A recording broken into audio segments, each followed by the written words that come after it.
Welcome, everybody, to Altamaha, North Carolina, as we are just about set to get things going here for the Solid Rock Carriers Cars Tour at Ace Speedway and the running of the AcceleratedGraphics.com 315 for the Solid Rock Carriers Cars Tour Pro Late Models and Late Model Stocks. I'm Blake McCandless. That's my good friend Eric Brennan will be joining me in the broadcast booth, and James Pike down on pit road. Hello to all of you who are watching on Flow Racing, and we are set for one heck of a night here for round 4 of the Solid Rock Carriers Cars Tour.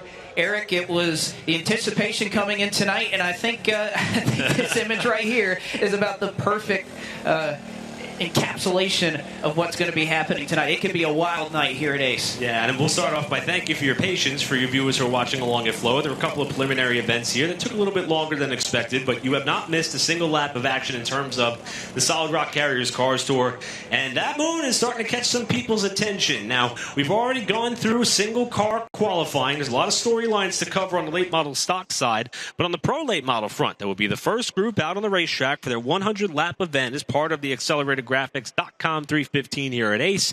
Well, it's their third race of the season. So with that, many drivers trying to set the tone ahead of what many would argue is going to be one of the biggest races of 2023, and that would be at May 17th at North Wilkesboro. So we have 24 pro late models here on the track property grounds who took part in qualifying earlier, and all 24 of them want to try to have their turn at success at a racetrack, Blake, that not only do you know very well, but it's tough. Everyone describes this place as a mini Martinsville. Well, it's interesting talking to a lot of these drivers kind of coming into today, and many of them somewhat new, especially in the pro late model division, that have never visited this racetrack before. And I heard a lot of talk about, man, this place is fun to get around, and I was thinking, well, that's not usually the opening descriptor of what I hear from a lot of these drivers when they talk about Ace Speedway, but it's a great track, something that these drivers have really enjoyed getting their hands on. But I think you get into the race, you get side by side. This isn't open practice or anything where you're not really having to deal with a lot of traffic. I think once these drivers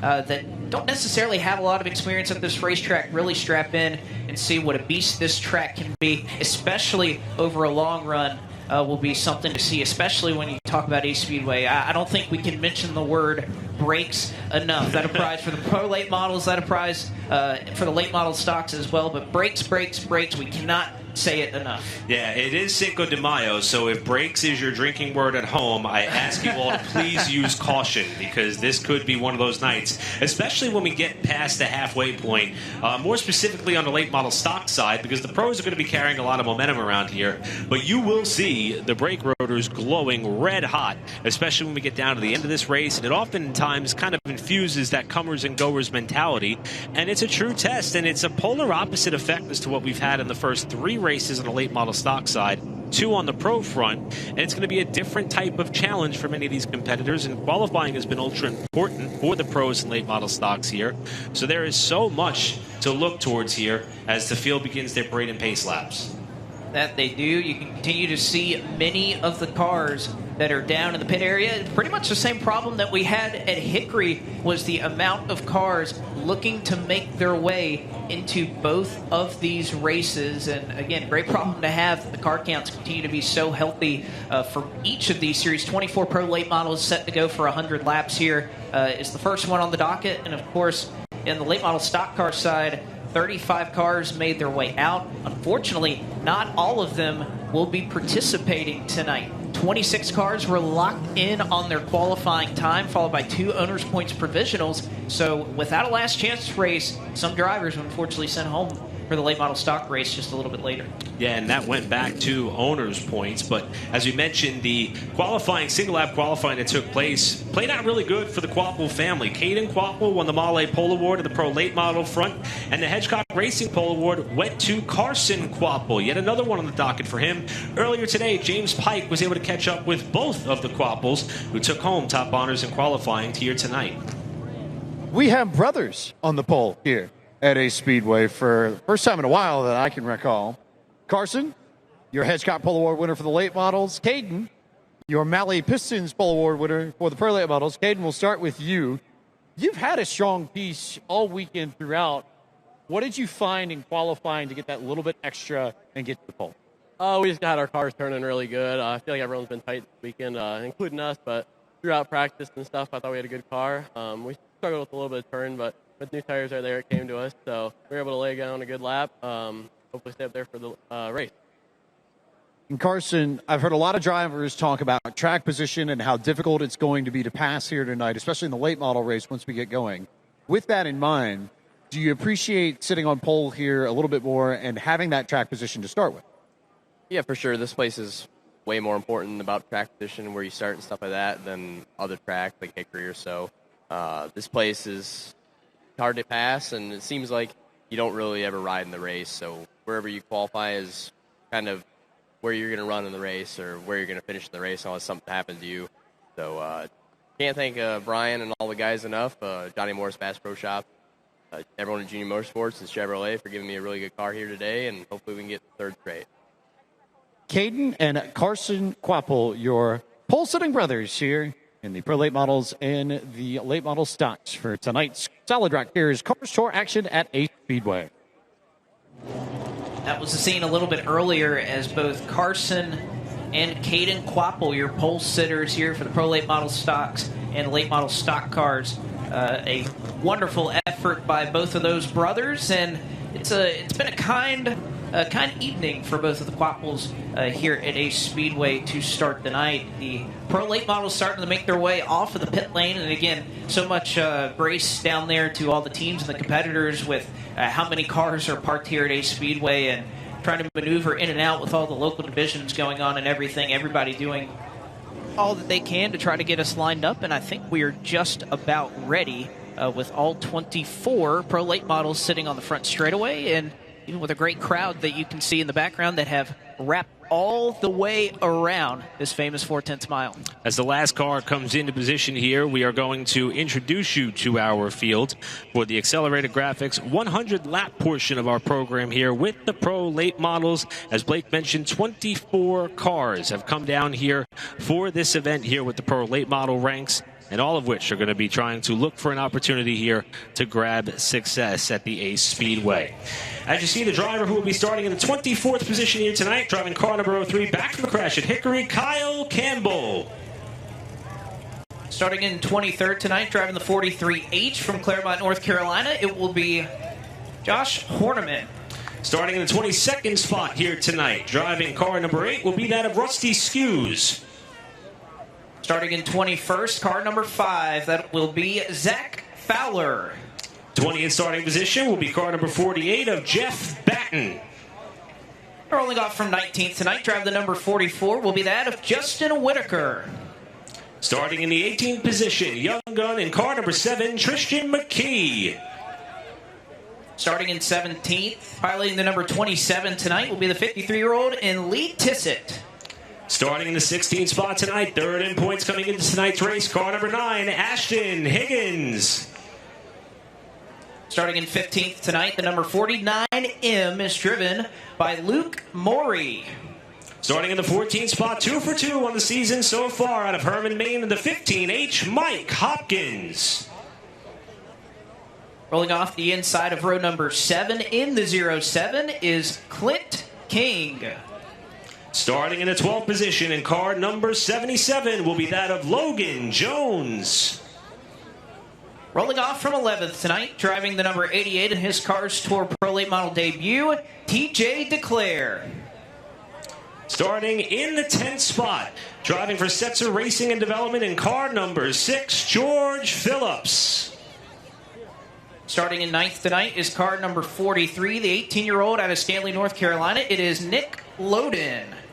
Starting on the outside of row number 4, it came up just shy of a victory at Hickory in car number 28 tonight, Brent Cruz.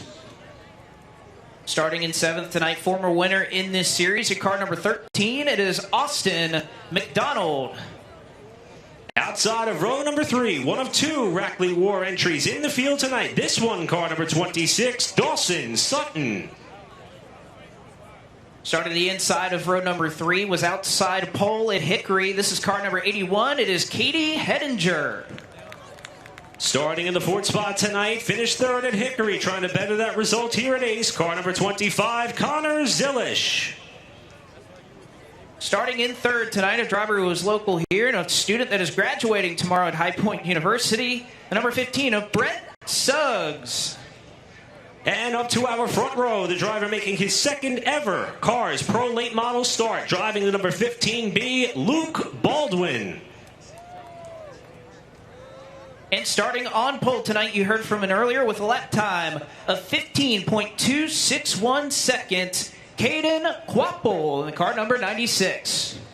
That is your 24-car starting field as we get set for the Pro Late Model portion of our racing program here at Ace Speedway. To give the command, we'll throw it down trackside to James Pike, who is standing by with our Grand Marshal.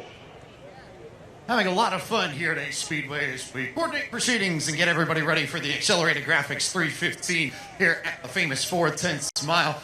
Plenty of fantastic pro late model racing coming up this evening, but for the most famous words in motorsports, Ace Speedway, please welcome Chase Bassett.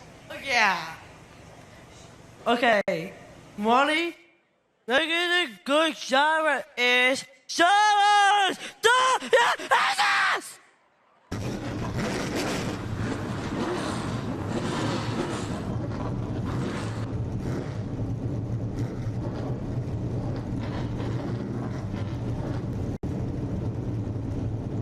Well, that is how right. you get a party started. Ready to go.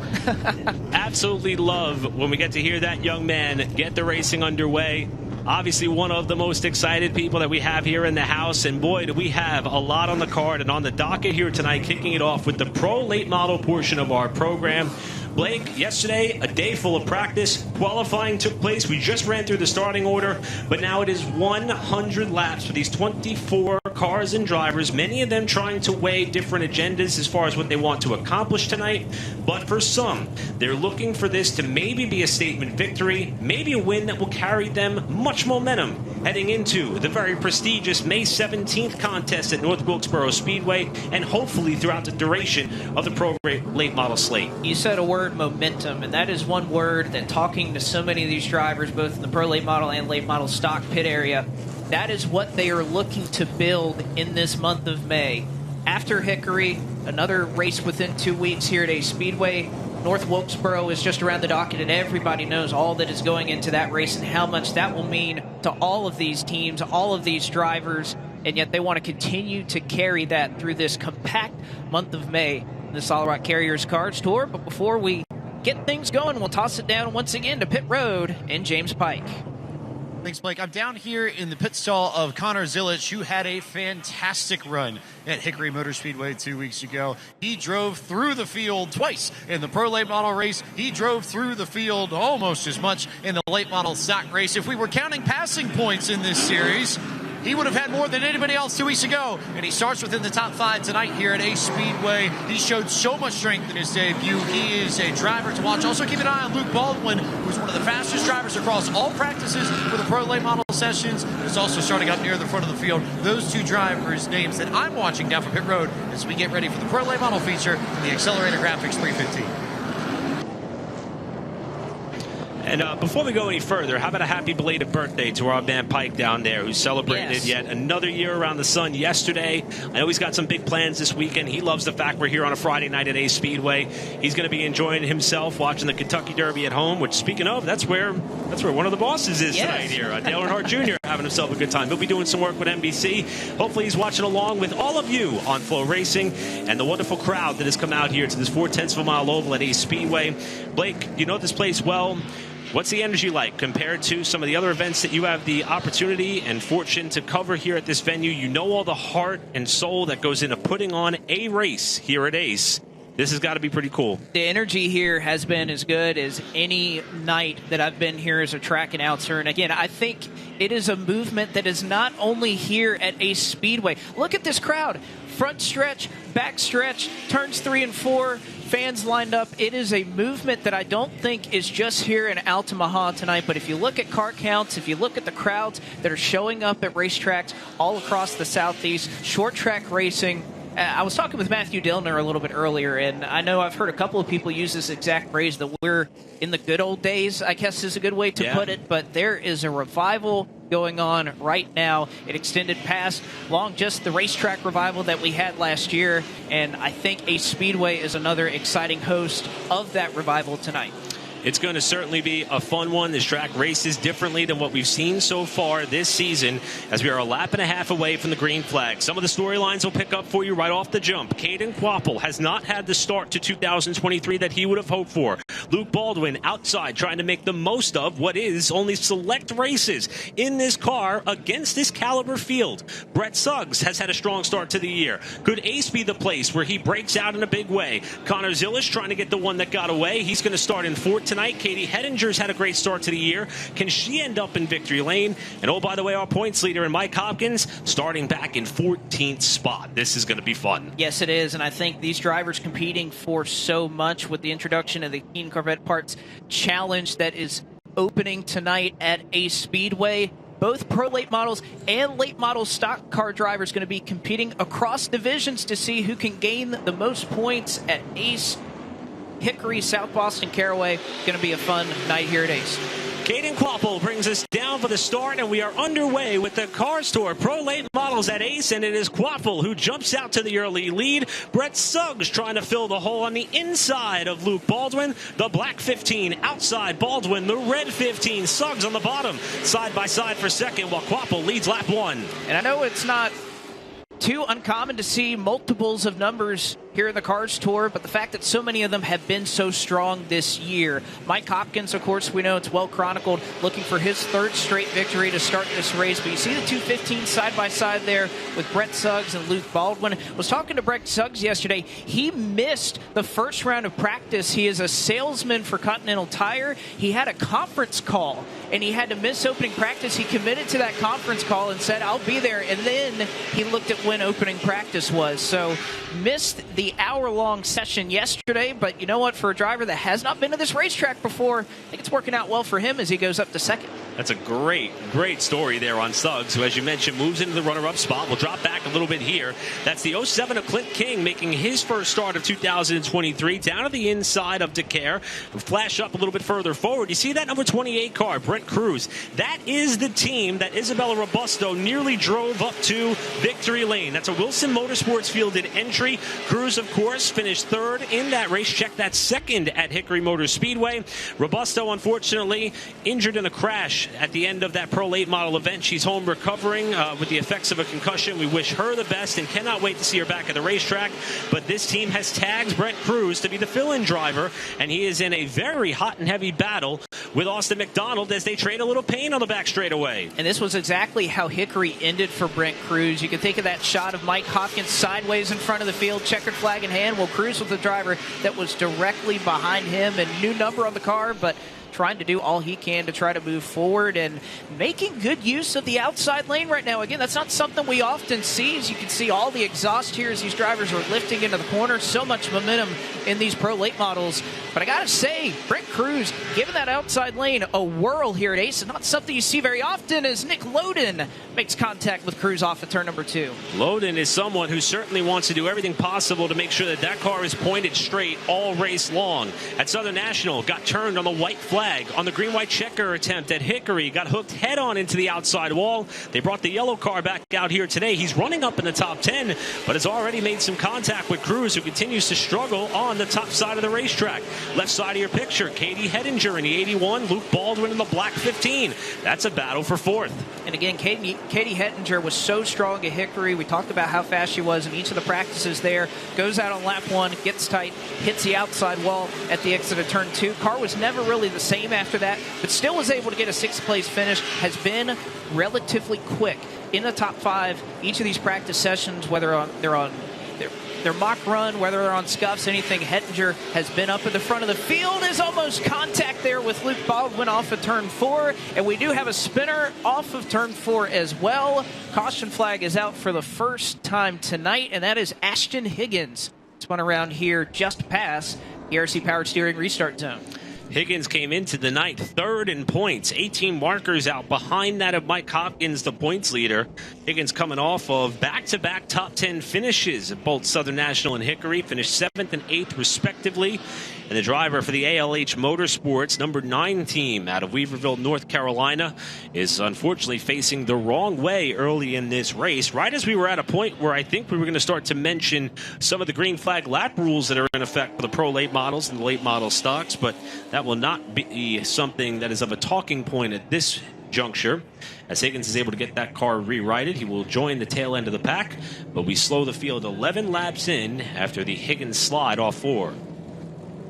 You know, this is going to provide an opportunity for really the first time since we implemented the choose cone back after Southern National Motorsports Park. Now, we've only seen the choose once in the pro late model side at Hickory. We've seen it twice in the late model stocks, but this is really the first track where, you know, we've seen one dominant groove. Of course, at Florence and at Hickory, when we were there with the Solid Rock Carriers car store, really a whole lot of options of whether you want to go low, whether you want to go high. You can make your car really work at either juncture. Here at Ace, not necessarily going to be the case. I think this is going to be the first race where a lot of communication is going to have to go between driver and team to decide, well, when is it worth taking the outside or when is it worth taking the inside? And it's highlighted by an orange line on the front. There's not a physical cone.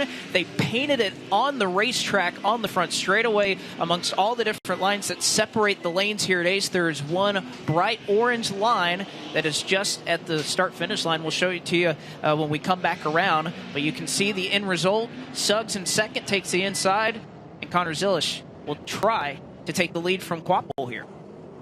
Race director Danny Willard advised the field that that would be the procedure for the choose cone or the choose line here tonight as we come into the KRC power steering and restart zone. Quapple, Zilish, the new front row setter. Zilish has an advantage there by about half a car length over Quapple. And for the first time tonight, Caden Quapple's got his hands full as we're nearly 3 wide behind him. The battle for the lead is on.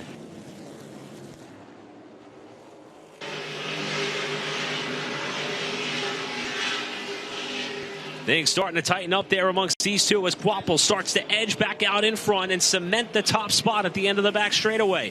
Zilish falls in behind. Suggs in third. Hettinger up to fourth. And Quapple is able to fend off the challenge by Connor Zilish, at least for now. Oh, trouble. And that's Cruz up into the wall as Luke Baldwin gets turned around and is hit by Jeff Batten. And another car, I believe that is Joshua Horniman, yes, is well underneath the backside of Batten's machine. And Luke Baldwin's car is destroyed. The front end ripped off for that number 15 entry. And for the third race in a row, Jeff Batten is going to find himself in some misfortune. And this may very well be the third DNF for the B&J Racing number 48 team after retiring at both Southern National and Hickory early in each event. Well, this is the fear that we were talking about coming into this race with this scenario, with all of these races packed in the schedule.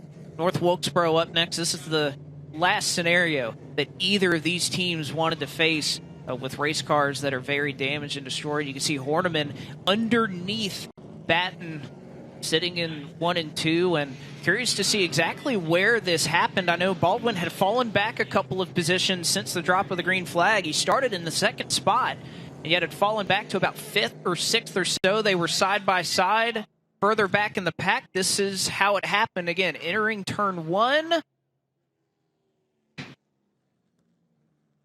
Looks like a little bit of contact with Austin McDonald. Boy, and McDonald then goes up and doors the side of Sutton.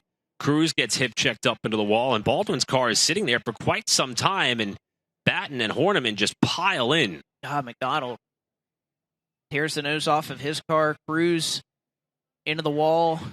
Mike Hopkins does a good job of avoiding that one.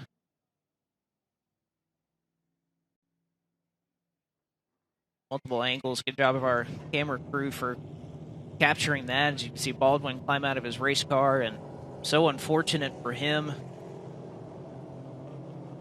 making several of his planned starts. Ace was one of them. North Wilkesboro was one of them. Take a look at this one more time, and it looks as though McDonald is way tight there down at the bottom of the racetrack, but right there the car just kind of hops its way up. Blake, not sure if you're more familiar with the layout of the racetrack on that side of the speedway. Is there any type of curbing or transition maybe that could have shot McDonald's up the racetrack? There's a little bit there, but I think that may have just been a result of the contact into the left rear quarter panel of Luke Baldwin, and I think would have caused that those cars were already making contact, and that's kind of what threw the nose of the 13 up. But again, unfortunate here. George Phillips, we know he's been involved in a couple of incidents, does a great job avoiding that one. Again, Mike Hopkins drives through as well. But it has been a busy night here for the track crew at Ace Speedway. They do a fantastic job as always, but fortunately having to take the wrecker out there to take away some race cars.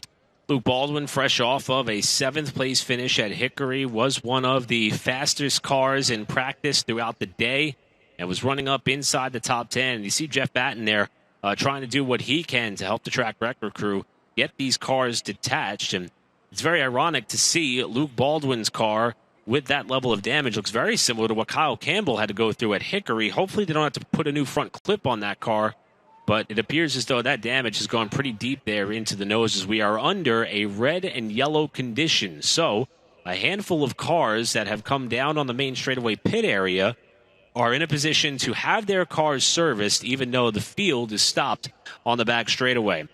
So while the cleanup continues down in turn number 2, we are going to step aside here as we are under caution for a multi-car crash in turn 2. We'll be back with more action here from Ace in just a moment.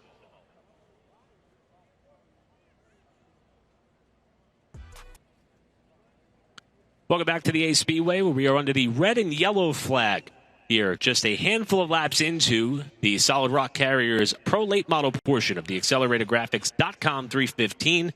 After Luke Baldwin got turned in front of oncoming traffic, Jeff Batten, Joshua Horniman, and others had nowhere to go. Now, the red-yellow condition means that some drivers who are able to come down the pit lane can, in fact, work and repair their race cars under these types of conditions, while cleanup continues down in turn number 2 with Caden Quapple, the quick time setter and Male Pole Award winner, still out in front of the field, ahead of Connor Zillish, who was able to utilize the choose cone on the ensuing restart prior to the caution to move up in the second spot, ahead of Brett Suggs, who rounds out the top 3 on your screen. Now, while this race is just in its infancy, the late model stock cars are standing by on deck, and we are highlighting a lot of the names that are starting to surface as far as who will be taking up some of those owners' provisionals at North Wilkesboro Speedway on May 17th. And Blake, as we came on air a little bit earlier, we had some news break on that front. Yes, we did. We looked at Twitter. Of course, earlier this week, it was announced that Chase Briscoe would be amongst some of the drivers that will be joining the likes of Dale Earnhardt Jr. and Kevin Harvick in joining us at North Wilkesboro Speedway in the late model stocks, but it is not just them. They've also announced today from Trackhouse Racing that both Daniel Suarez and Ross Chastain will be a part of the goings at North Wilkesboro Speedway, with more to come. Again, these announcements are not done, but I'm loving over these last few days and hopefully the next few days that we continue to see more names that continue to build up this field that you see sitting in front of you right here, and that names like that. A NASCAR Xfinity Series champion. I think there's even a former Cup Series champion that has yet to be announced that will be joining us. So there is so much to look forward to when we talk about North Wilkesboro and the late model stocks. The rumor mill has been a fun place in the Solid Rock Carriers Cars Tour pit area as far as who may be able to grasp what seat, what car is available. And also we may see some surprise name on the Pro Late Model entry list as well. So obviously, no matter who is able to sign up there on the entry blank, we know that event is going to be must-see and must-watch. And tickets are, in fact, still available. It is a Wednesday evening show. And, of course, we'll be bringing that to you live on Flow Racing as well. And a lot of anticipation leading up to that. And one of the big storylines of the late model stock front has been the top 26 in owners' points. There was a big shakeup there after qualifying, and we'll touch on that a little bit more when we get closer to the late model stock portion of our program. But let's check in once more with our buddy James Pike, who is down in the pits with a report. I've got Luke Baldwin with me. Luke, just take us through your perspective on what happened in turn 1 and 2. Well, going into 3, I got driven through to start with, which got me jacked sideways, and then I thought I was plenty clear down the straightaway. Then going into 1, drove a normal line, just got driven again, flat over, and guys in the back, I don't know, I guess didn't check up, had nowhere to go. I don't know, it's my job to say, but got straight over. Were you happy with the pace that you showed throughout the weekend? It's going to be the finish that you want, but strong practice speed, one of those cases where it encourages you to come back in. Yeah, of course. I mean, we were really fast all weekend. Scott Anderson, Chris Walker, all the guys. My dad gave me a great car, and I felt like we had good pace in the race. We were just slowing it down, trying to save our stuff, be there at the end, not get caught up in anything, and people are in over their heads and just, I don't know, kind of take advantage of you and think it's their job to drive straight over you, but it is what it is. Hopefully we'll be back at Wilkesboro and show the same speed again and have a good night there. Tough end to a really strong weekend for Luke Baldwin.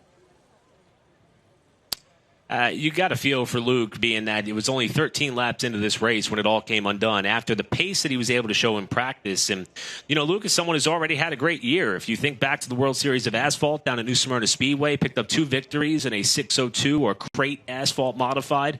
Also won the championship for that particular class there, and has been starting to dabble more into these pro late models. But as you can see, that car for Walker Motorsports is badly, badly damaged. And the one thing that Luke said there in the interview is we hope to make it to Wilkesboro, and this is the greatest fear for these competitors. Granted, we're 12 days away from that race, but considering the fact that many of these teams, the people who put their hands and massage and work on these race cars, there's a lot of other things they're doing during the week. We hope there's enough time for Luke and everyone who was involved in that skirmish to be able to have their cars repaired and ready when they start to load in at North Wilkesboro in less than 2 weeks' time now. Yeah, and that's just one of the things with how much this series has grown and with the car counts that are continuing to rise in this series. Just the amount of competition here is just, it's on another level, and you hate to see that.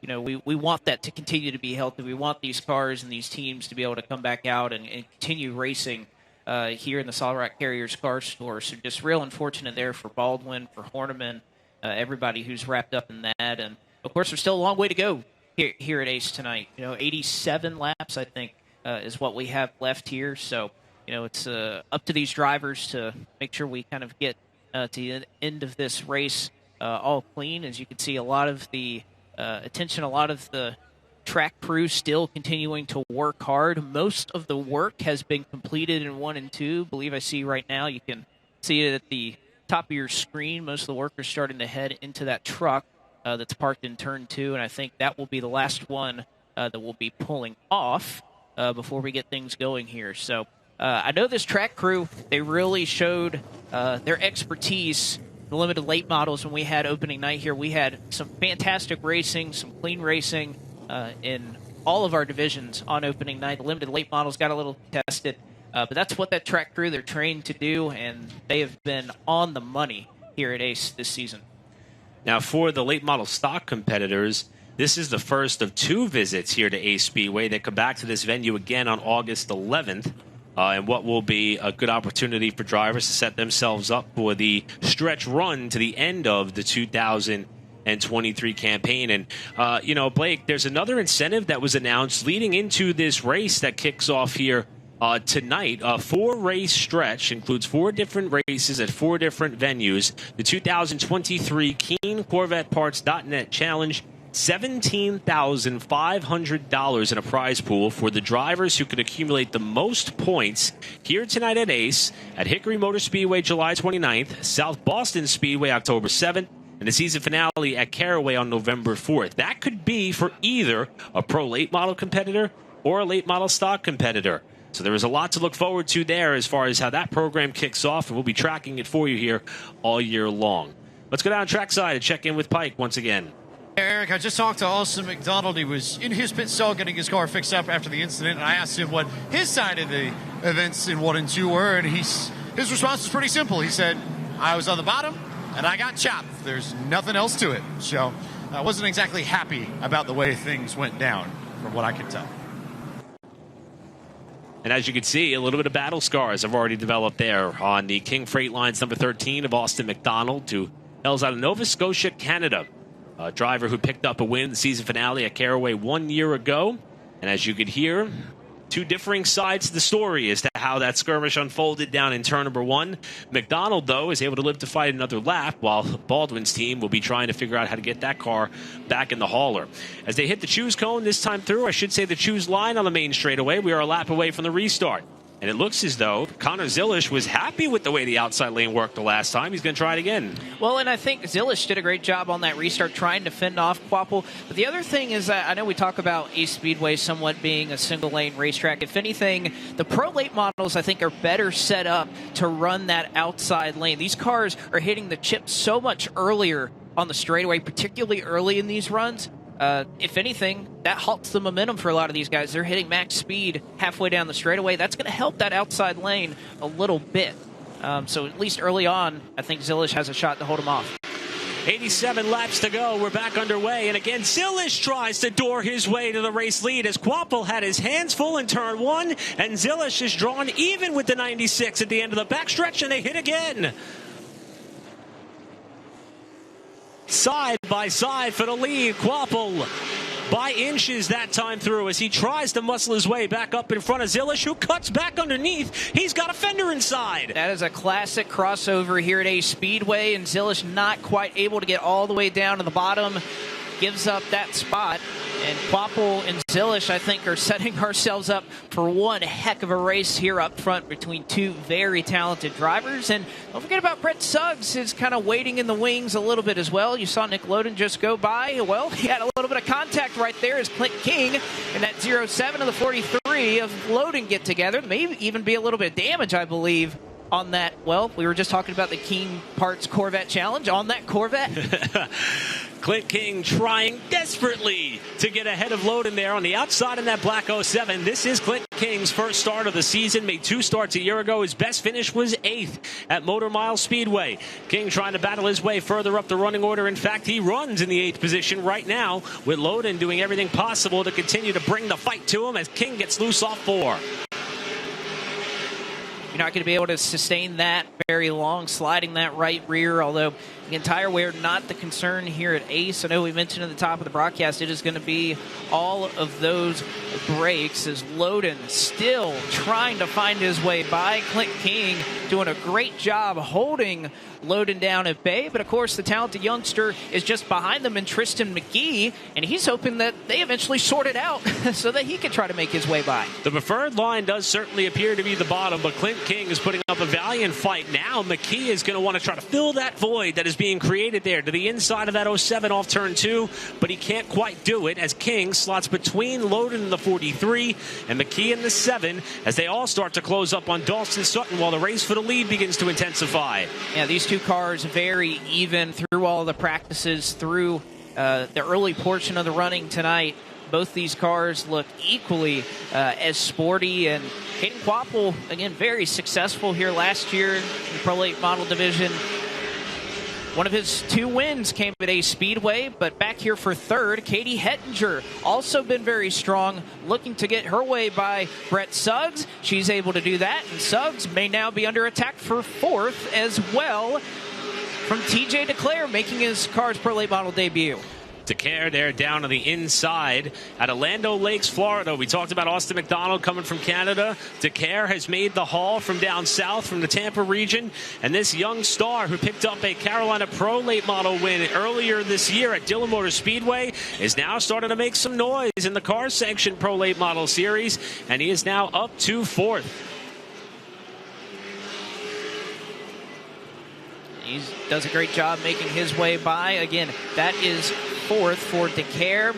And still your top 2 separated by maybe just a little bit more than a car length now as they approach the lap traffic of Kyle Campbell, who's a little bit in front of them, would be the first instance of lap traffic for both these cars. And again, another thing that was mentioned in the drivers' meeting that's a little bit different than what we've had today is that the competition caution will also be thrown after 40 laps in both the Pro Late Model and Late Model stock divisions tonight, should we go green for 40 consecutive laps. Typically that gauge is 35 for the pros, so great pickup there as far as what we can expect tonight should this race stay green as Loden continues to battle with Dawson Sutton. One of the key identifiers between both Rackley War entries, Sutton has that fluorescent lining on the rear spoiler and the front valence of his car, while Connor Zilish, who is up in 2nd spot, does not. It's going to be Loden getting the spot there. Here comes Clint King in the 07, Tristan McKee in the 7 car, all starting to accordion together for this race that is going on just inside, I should say just outside the top 5. You see your two race leaders getting by Kyle Campbell that we were just talking about a little bit earlier. Again, a good effort for Campbell to get this car ready for this race tonight after what befell him at Hickory. That team thrashed away and just wanted to come out here and be able to finish the race, and at least being able to do that, albeit a little bit off the pace, but still running in the 19th position. And we're starting to see Caden Quapple, the race leader. One of the big talking points that we have here often at a Speedway is brakes.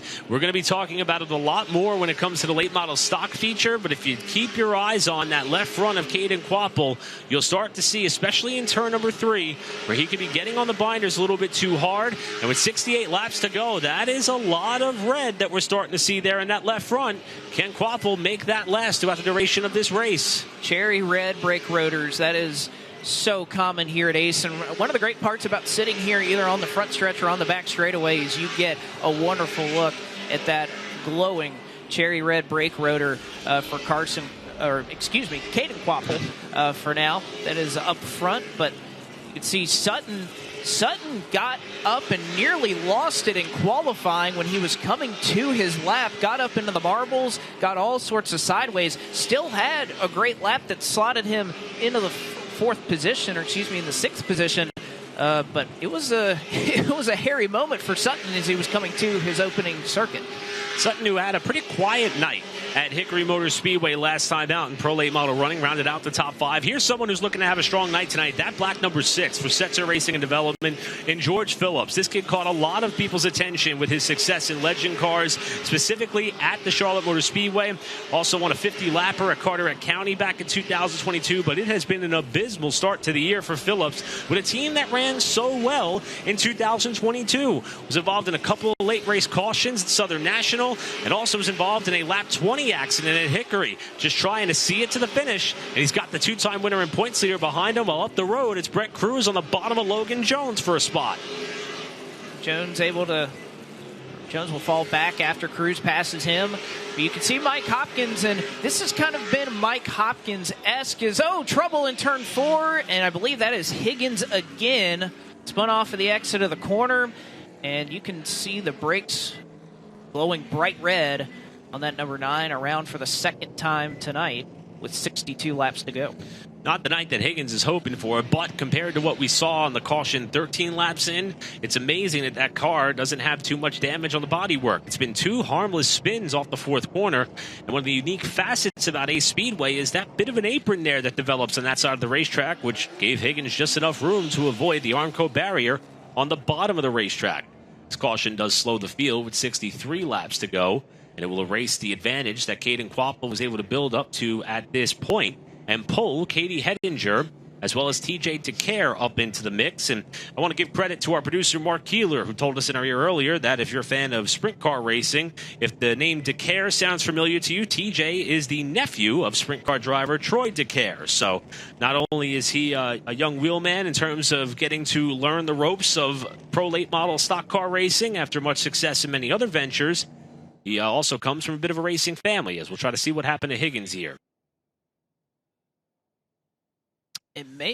Don't think there was any contact. You can see Justin Whitaker go around. You see a little bit of right front damage, but as far as I could see, they were somewhere separate. And I don't think there's any help there. I don't think that was Zach Fowler. He's the blue number 5 that was there on the high side. No contact there. Higgins just got loose. And again, this was right directly in front of your race leaders. You can see Quapple in the background as they were following the battle for the race lead. Great catch by our camera crew. Indeed, I think that was just a solo. I don't know. I don't see the contact, but hard to tell from that angle. Yeah, it is possible he could have gotten a boot in the middle of the corner, and as either the 44 or the other car that was up there to the top side of the racetrack, and Fowler may have been able to lift a little bit. But nevertheless, not the night that Higgins was hoping for. As you see the winner from Southern National in Deke McCaskill in a late model stocks watching along, as he knows he is in fact on deck, having a good time with some of the friends and family who have come out here to Ace on what is a beautiful Friday night at the racetrack.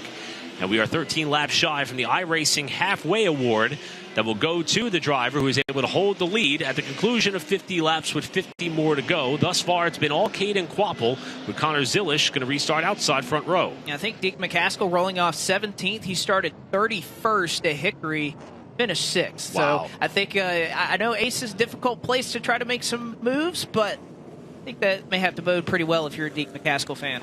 One driver trying to win from the pole is that of Caden Quapple into the KRC Power Steering restart zone. Zilish has been giving him fits on the restarts. They go to turn 1, touch and paint, trade and paint, I should say, yet again through the first corner, but this time Quapple cements the lead as we got a car off the pace on the back straightaway. That may be that of Tristan McKee as the leaders continue on off 4. Yeah, Tristan McGee going to pull it down to the apron, was a little bit off pace. Side by side, though, for third. Here comes Katie Hettinger, who has made up a number of spots. DeCare on the top side as well.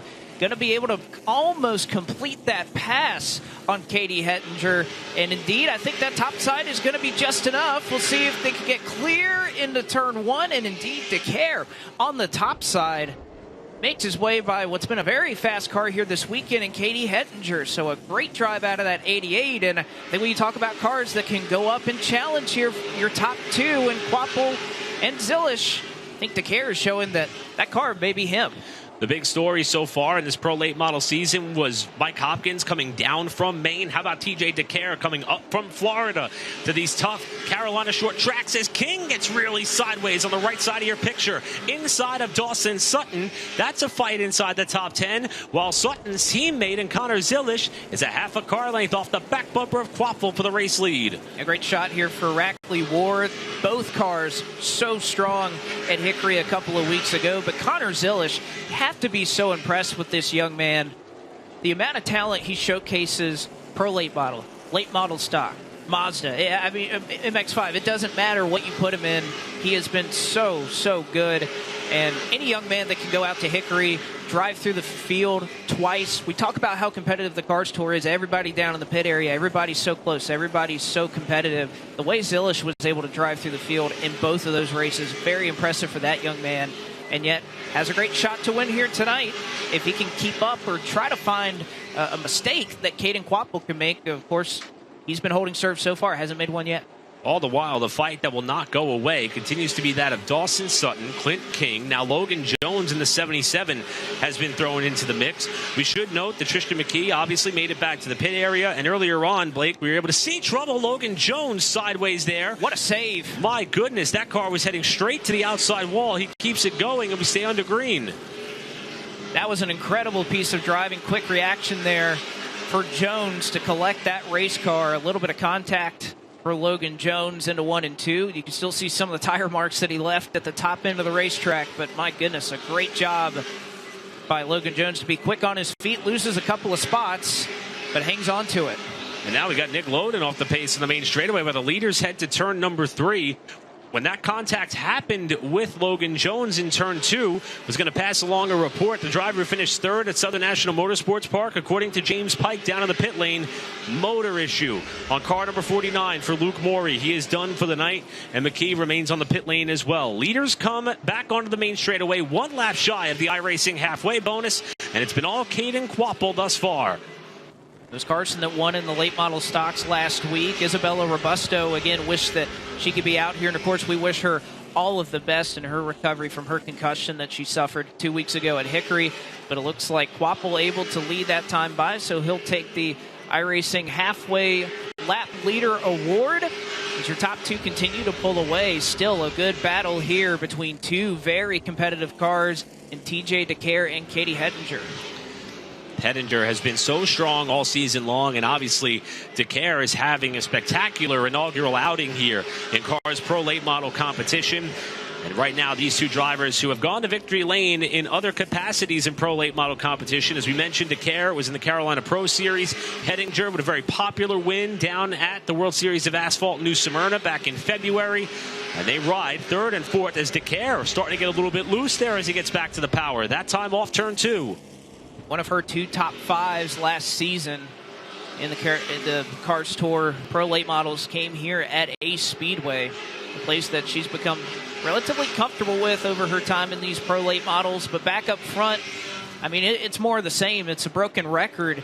Car length between your top two. Quapple hasn't made a mistake. Zilish hasn't quite found a way around him. And, this is a track that will really test you as a driver. Ace Speedway, you really have to execute to try and pass. And we'll see if Hettinger can do it right here. As DeCare up the racetrack, Hettinger down at the bottom. Doesn't look like much of a fight being put up by DeCare. And Katie Hettinger now into the third position.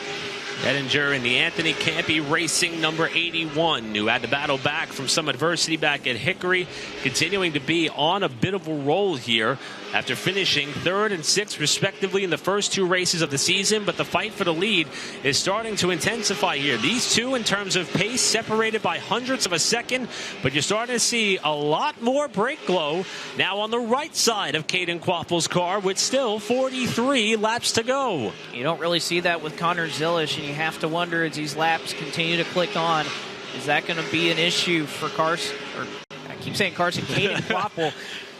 We're so used to Carson at the front all year long. Quapple's up front. I mean, you got to cut me a break here, right? Caden now able to build about a car length advantage. It looks as though they're going to catch the tail end of the field probably in about a couple of laps or so. First car they're going to come up to, we talked about briefly earlier, would be that of Kyle Campbell. Campbell, we said, was involved in a pretty hard hit at Hickory last time out. Got help from many members of the racing community, including Tim Sheets, who owns Hellraiser Jacks, and many others, to get his car out here. And he said his one goal and objective for that family-owned entity was to survive. He's got the leaders behind him, and he's going to yield to his friend, Caden Quapple, down on the bottom. As you mentioned, a good friendship there, and this is largely going to determine this race. Again, I think we're outside of the realm of a competition caution being thrown as we went back green with 62 to go. We won't throw that competition caution within the last 25 laps of the race. So how these two navigate through lap traffic really going to be the determining factor in how they can approach it, who catches who at the right or wrong time. As you can see, Ashton Higgins has had an eventful night here so far, down on the bottom, trying to make way by the 27. That's going to move Higgins up into the 10th spot to get up to and around Lee Tissett.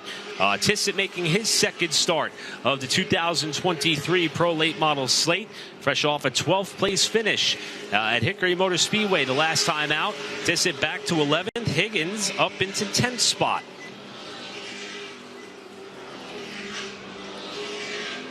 See the bandage number 13 of Austin McDonald, third car in line in the white entry.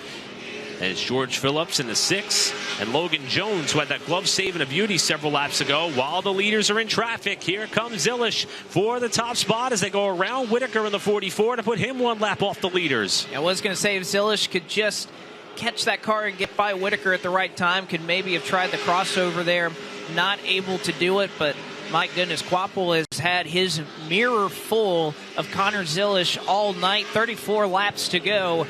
And this has got to be one of the more competitive races that we've seen between two cars that are so evenly matched. And yet again, further up the road, passing opportunities here for Zilish as he gets a run off of turn 4. Not quite able to take advantage of it yet. Rusty skews the lap traffic as Zilish almost thought about making it 3 wide off of 2. As you mentioned earlier, Blake, these drivers were warned that if you are going to be overtaken by the leaders, to give up the bottom of the racetrack. Skews does just that. Next in line will be that of Zach Fowler, as Zilish made contact with Skews as he tried to get by in turn 1. Zilish's car doesn't appear to be any worse for the wear, as a bit of a bobble that time by Quapple as he came off turn 4. Zach Fowler in the 5, George Phillips in the 6. Next in line while Zilish tries to time a run off the corner. Look at Fowler. The left rear is what's glowing brightly on that race car. Not exactly the left front, but Zilish now looking to the bottom. Almost thought about 3 wide once again. Very smart move by that driver, I think, to avoid some calamity there as he backs out of it. But Zilish is looking for these opportunities to try and pass and lap traffic as Phillips way up the racetrack, and I think he's just kicking up a lot of dirt there on the outside. Think of how these two have seen their season unfold up to this point. Caden Quapple with the high expectations after running so well in 2022, not having the results in which he and this organization were hoping for, despite getting a top 10 under their belt in one of the first 2 races of the season.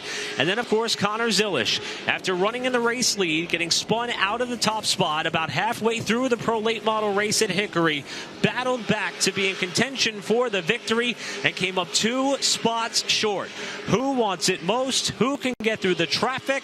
Right now, Zilisch is trying everything, and he's got to drive off turn 2. That he does, down to the bottom of 3 and 4. He went onto the apron last time, and he may have to do it again. What a save from Zilisch as they're still side by side. We know they can race down on the apron in 3 and 4 here at Ace. Quapple will give him the space, side by side for the race lead off at turn number 2. Quapple with about a half a car length edge. He tries to pinch Zilisch down on the bottom of the racetrack. They slide off turn number 4 with 25 laps to go. Car 25 to the lead. Zilisch in front of Quapple. And Quapple not able to get the power down. Kind of the classic Ace Speedway crossover would be to try to make that move off of turn 2, get back down to the bottom. But I think Zilisch now proving how strong that car is. Quapple's really been fighting that race car the last handful of laps as Jones gets out of the way on the bottom. I'm not sure if Zilisch was expecting that, but they almost came to blows off of turn 2. But now Zilisch has to think about that lap traffic. He's continuing to pull away. His job isn't done yet, and the cars he's going to catch going to be more difficult than the ones he's been coming up on these last handful of laps. Zilisch certainly starting to work his way further up the running order as far as putting cars a lap off the leader. Next in line is going to be that of Austin McDonald, who is running in 12th position. Also want to update you fans on Nick Loden, who has had a rough stretch of races the last couple of times out. The report from James Pike after catching a word with Loden said his engine overheated and then he lost power and the car just shut off. He got it back to the pit area, but he too has retired from this race early as Connor Zilisch is perhaps 20 laps away from a victory, and he is starting to extend the margin over Caden Quapple with more traffic ahead. That's Lee Tissett up the road.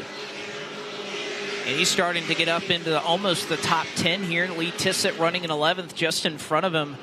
How dominant, how good those front 2 cars have been. As Connor Zilisch, impressive drive here these last couple of weeks by this young man. As he's going to get by Lee Tissett here in turns 1 and 2. Just 19 laps left for him to do it. I'm sure he's well aware that that gap is continuing to grow back to Caden Quapple. Had a chance to catch up with Connor Zilisch earlier today, and he is someone who I've seen race for quite some time. He started at 4 years old. He raced back in go-karts. For me, I got to see him back when he was in the World Karting Association back in the day. He's gone on to run well in the Mazda MX-5 Cup. He actually has a win under his belt in the Trans Am TA2 Series this season. And he may be well on his way to his first ever Cars Pro late model victory as we watch Katie Hettinger try to work her way through lap traffic, currently rounding out the podium, looking to get by Jeff Whitaker. The white car you see just behind TJ DeCare is in 4th, trying to chase her down. Oh, that is close there with the lap traffic as Hettinger trying to make her way by and up into the top 3 for the first time this season to finish there. DeCare has fallen back about a second or so from Katie Hettinger, and even a little further on back to Brent Cruz, who has worked his way up into the top 5. Nice recovery drive from the 28 after having to make some evasive maneuvers on that accident in 1 and 2. Car 28 done a great job to get back up into the top 5. While we often spend a lot of time looking at the box score and how these races finish in terms of how these competitors do, there's also a lot of lessons to be learned by certain days that you may have at the racetrack. And for Hettinger, who rebounded nicely after bouncing off the wall in the first lap at Hickory to finish in 6th position, now following that up here with a strong run so far tonight, while Zilisch continues to put on a bit of a clinic up at the head of the pack. Next in line to go a lap off the leaders is Clint King in the 07, who runs in 9th. Also got to look at 6th position, Mike Hopkins, and we know he's been so strong at Southern National, won each of our opening races. Is running in 6th right now, has a little bit of damage on the right front of his car, but a day for him, which he was the man with the target on his back coming into tonight. With how much success he had in the opening couple of races. But I have to say, as far as the championship is concerned, has a little bit of damage, but I think he's setting himself up well. There you go. Mike Hopkins runs in the 6th position. but not going to be able to make it, at least it looks like for now with 11 laps to go. It would be tough sledding to try to get back up there and win this race and try to make it 3 in a row. We know Carson, very capable of doing it in the late model stocks for 125 laps here just after this. Yeah, Hopkins still saying he is taking each race pretty much on a race-by-race basis. Mentioned in a pre-race press release that both of his boys are heavy into baseball, and he wants to try to see as many games as he can with his young boys. But that is not stopping him on his efforts to try to drive further up through the field and maybe remain in contention for the championship after making the most of a night where he qualified outside of the top 10. You see there Zilish going around his teammate in Dawson Sutton to put him a lap down in 8th position. Of course, the Rackley Ward team has been around for quite some time, specifically when it comes to pro and late model stock car racing. And of course, they have a presence in the NASCAR Craftsman Truck Series with Matt DiBenedetto, who will be going to battle tomorrow night at Kansas. But so far, Connor Zilish has been able to make the most of the opportunities he's been given behind the wheel of this race car. I asked earlier, how many more are you going to run? He said, I'm not quite sure yet, hoping to get to Wilkesboro, which seems to be a trend about the pit area. But this young man is 5 laps away from his first ever Cars Tour Pro Late Model victory here at the tough track at Ace. Very tough track to learn, and again, if he can hold on here for another 5 laps, what's the contrast between getting out? You want to celebrate the fact that you've won a Cars Tour race with how competitive it is, but guess what? You got to hop back in the car for another 125 laps after this. And how much does this track time help Connor really learn this racetrack, a track he's been at for the first time? These laps have to help. I know the pro late and late model stocks, they drive drastically different around this place, but yet all that track time has to be very helpful for a young man like him. In talking to many of the drivers earlier today, a lot of them seem to have a varying level of confidence when it comes to this tough venue. It doesn't seem to relate all that much to some of the other venues that these competitors have to put themselves to the test at.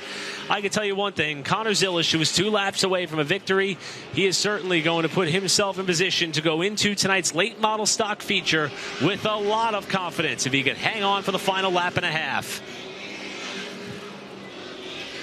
As we see one car dive into the pit area, Connor Zilish is going to come to the white flag cleanly. Got spun out of the race lead at Hickory last time out, battled back for a podium finish. Today, he hung on to the coattails of Caden Quapple through the halfway point, took the lead, and never looked back. Connor Zilish in for the win, his first ever in the Cars Tour Pro Late Models, and it comes here at Ace. Zilish with the checkered flag, while Caden Quapple was able to hold on to second spot throughout the duration of the rest of the race. 3 seconds behind that of Zilish. And Katie Hedinger rounds out your podium. TJ DeCare's impressive Cars Tour Pro Late Model debut, 4th. And Brent Cruz in the fill-in ride for Isabella Robusto, who is here at the track tonight, rounds out your top 5, while Zilish is going to take the time to celebrate this one with the team getting set to meet him at Edelbrock Victory Lane. That they are. Mike Hopkins in 6th. Brett Suggs, strong start to the race, brings it home in 7th. Of course, the teammate that eventually went a lap down to Connor Zilish in 8th, Clint King 9th, and Lee Tissett rounds out your top 10. Again, up to 8th lap in this one. That shows you how fast that car was, as McDonald having to exit his race car. The fire extinguisher is on hand, too. McDonald able to get out of that car. He's trying to stop that thing to give the track crew a chance to extinguish the flames. But I don't think anybody is going to be extinguishing the vibe that is in Edelbrock Victory Lane with Connor Zilish 3rd at Hickory in spectacular fashion, and a statement win here at Ace Speedway for that of Zilish. James Pike will be standing down trackside with our winner. Connor Zilish, plenty of celebrations. So many of the Rackley Ward team down here at Edelbrock Victory Lane at Ace Speedway getting ready to celebrate a first-time winner in the Solid Rock Carriers Cars Tour, getting a little bit of a drink of water, the Who's Your Neck band from Peyton Ward, part of the Cars Tour operations, and now we've got to clear the space to make sure that Connor's got room to celebrate here. Almost set and ready to go. Celebrate his very first win in the series. Here he is, Connor Zilish, out of the car, victorious at Ace Speedway in the Accelerator Graphics 315. Big shake of the checkered flag up top. And Connor, we'll get in here. Connor, how tough was it to hang with Caden in that opening 50 laps. You two were bit for bit on pace, neck and neck. How tough was it to stay with him? Yeah, this racetrack's really tough to pass on, so I knew I just had to be patient and wait for him to come back to me, and that's kind of what I just did there. Rode behind him, kept pressure on him enough, keep myself close enough just so he'd have to still push himself and push his brakes, and they started telling me that his brakes were glowing, so I knew it was going to be my time to shine here shortly. So about halfway there, I started getting up on him and made my move, and from there on, my car was just spectacular. Rackley War brought me an awesome Chevrolet here, so I'm just super proud of all these guys. We were so close at Hickory. We were the fastest car there. We didn't get the win, but we were the fastest got this night, and we got the win. So I'm just thankful for all them, and I would say it's time to go celebrate, but I got to go race in my late model stock car. So got one more chance to get another trophy, so we'll try and do that here shortly. Mentally, sounds like you were set up for the long run. Was that the case, and then was the car physically set up for the long run too? Yeah, you know, we worked hard to get this car good at the end of the race, and it showed there. I mean, we were taking off quick lap times there at the end, and I was kind of just riding there at the end, saving my brakes in case there was a late race caution. So yeah, just so thankful for Curtis Sutton, Willie Allen, everyone who works on this Rackley War team for bringing me an awesome race car. You're a winner in the Cars Tour. What's that mean to you now? Yeah, it added my name to a really great list of drivers. So my first of hopefully many, and just thankful for all the fans for coming out. It's awesome to race in the Cars Tour. You know, it's just all the names in the series. It's pretty incredible. So to add my name to the win list there is super special to me, and can't wait to get a few more. He'll have an opportunity to process it, but I think that will probably come a little bit later tonight, because like he said, he's got to go jump in his late model and get ready to race the second race of our doubleheader tonight. But for now, it's victory stickers and all the festivities here in Victory Lane for Connor Zilish, winner of Pro Late Models here at the Accelerator Graphics 315 at Ace Speedway in the Solid Rock Carriers Cars Tour.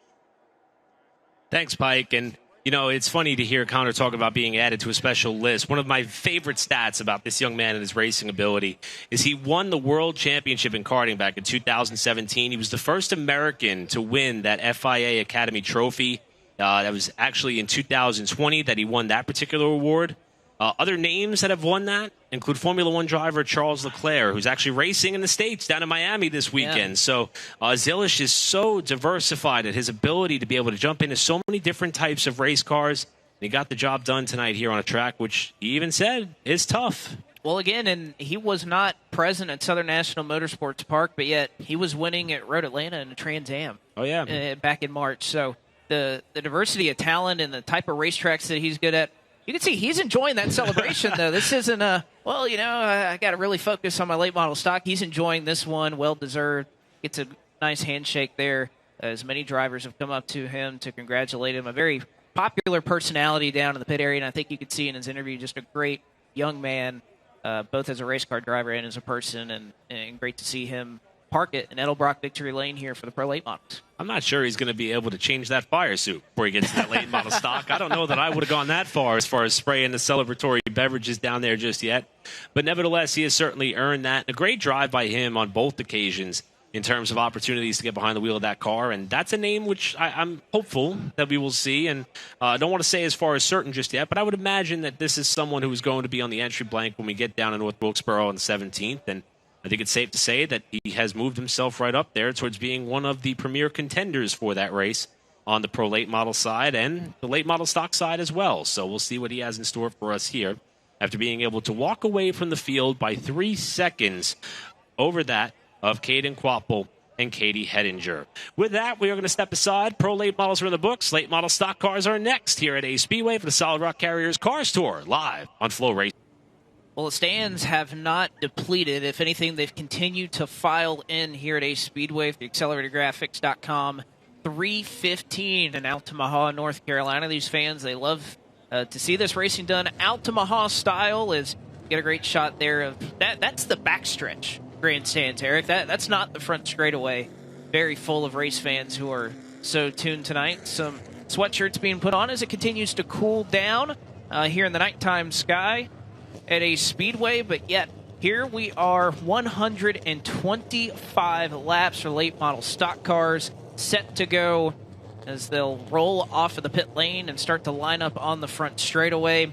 And Eric, so much drama heading into this race. in terms of qualifying and the fact that only 28 cars were going to start this race, 26 on time, 2 provisionals will be starting, and that was it. We're sending a lot of drivers home, a lot of drama, especially with North Wilkesboro on the horizon, and only the top 26 in owners' points getting locked into that. And the craziest thing of it all, as we see the field start to roll off of their staging lanes, was that we're, of course, talking about the top 26. As a matter of fact, James Pike did a tremendous job capturing a lot of information about some of the mindsets of the drivers who are right around that bubble spot where they could leave here tonight, and if their arithmetic is correct, know that they've got plans on May 17th.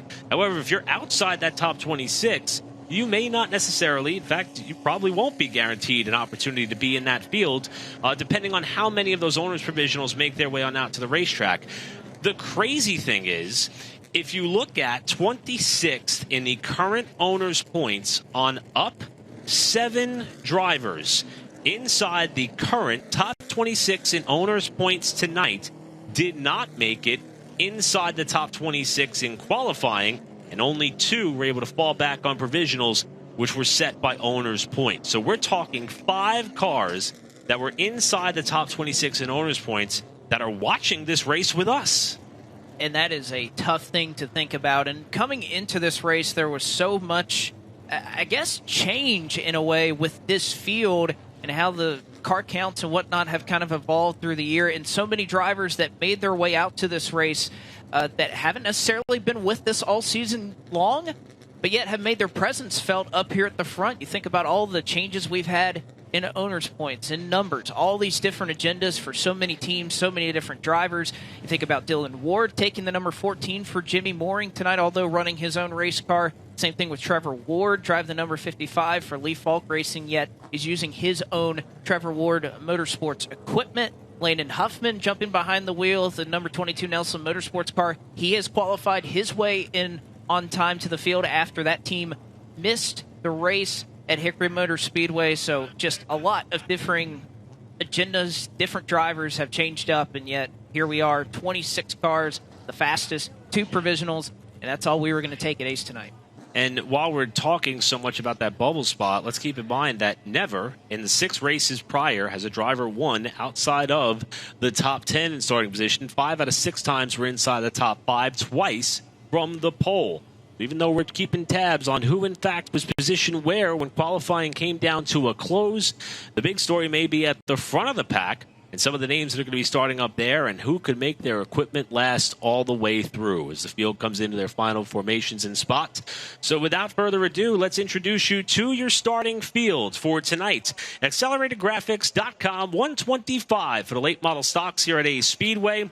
As Blake mentioned, 28 cars coming down for tonight's race, and we will start it up at the tail end of the pack. One of the drivers that was able to fall back on a provisional by virtue of owner's points, driving the 8K Performance number 98, is late model stock car debut, starting in 28th spot tonight, Garrett Smithley. Starting in 27th tonight, the first of the provisional drivers. They utilized the provisional to get in out of Fredericksburg, Virginia. Drive the number 44. It's Connor Jones.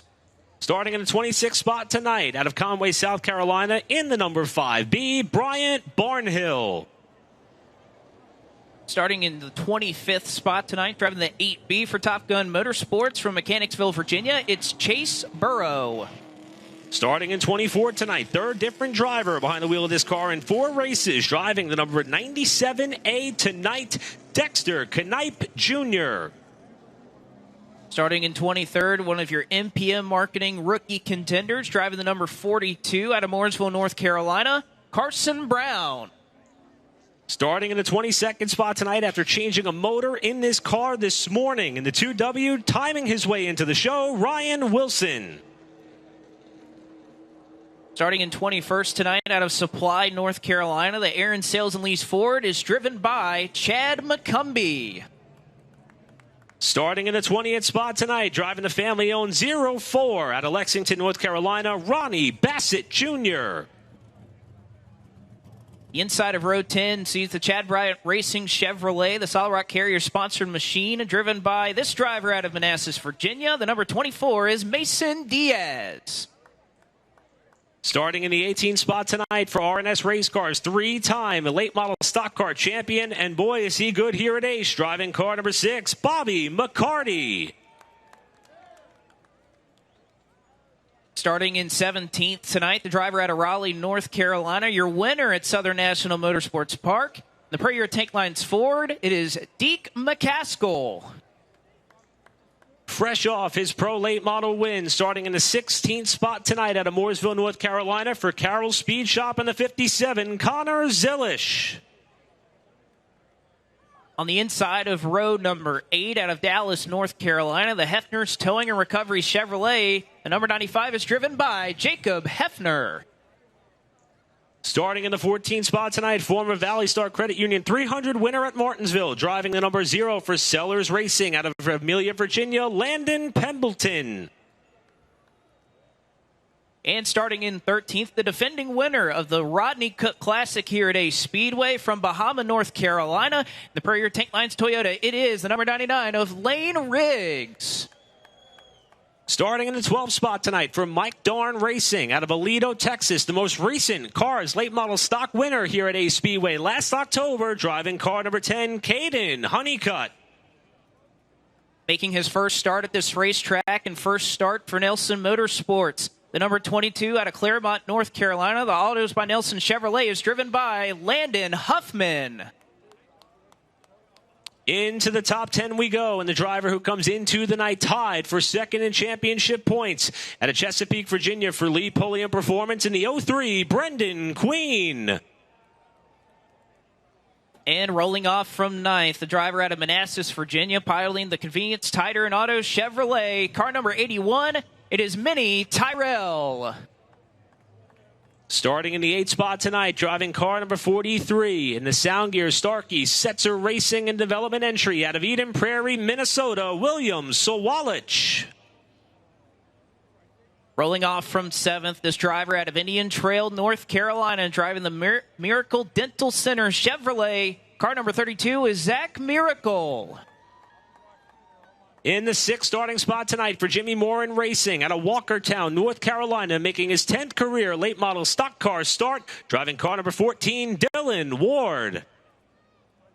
The inside of row number 3, you'll see this driver out of Statesville, North Carolina, the Leisure Time Rental Chevrolet. A defending track champion here at Ace Speedway is the number 15 of Ryan Millington.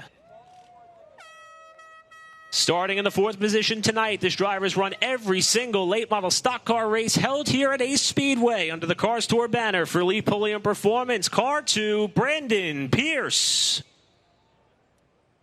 This driver starting 3rd, won here 2 weeks ago in local competition. Out of Winston-Salem, North Carolina, the Superior Plumbing Chevrolet is the 55 of Trevor Ward.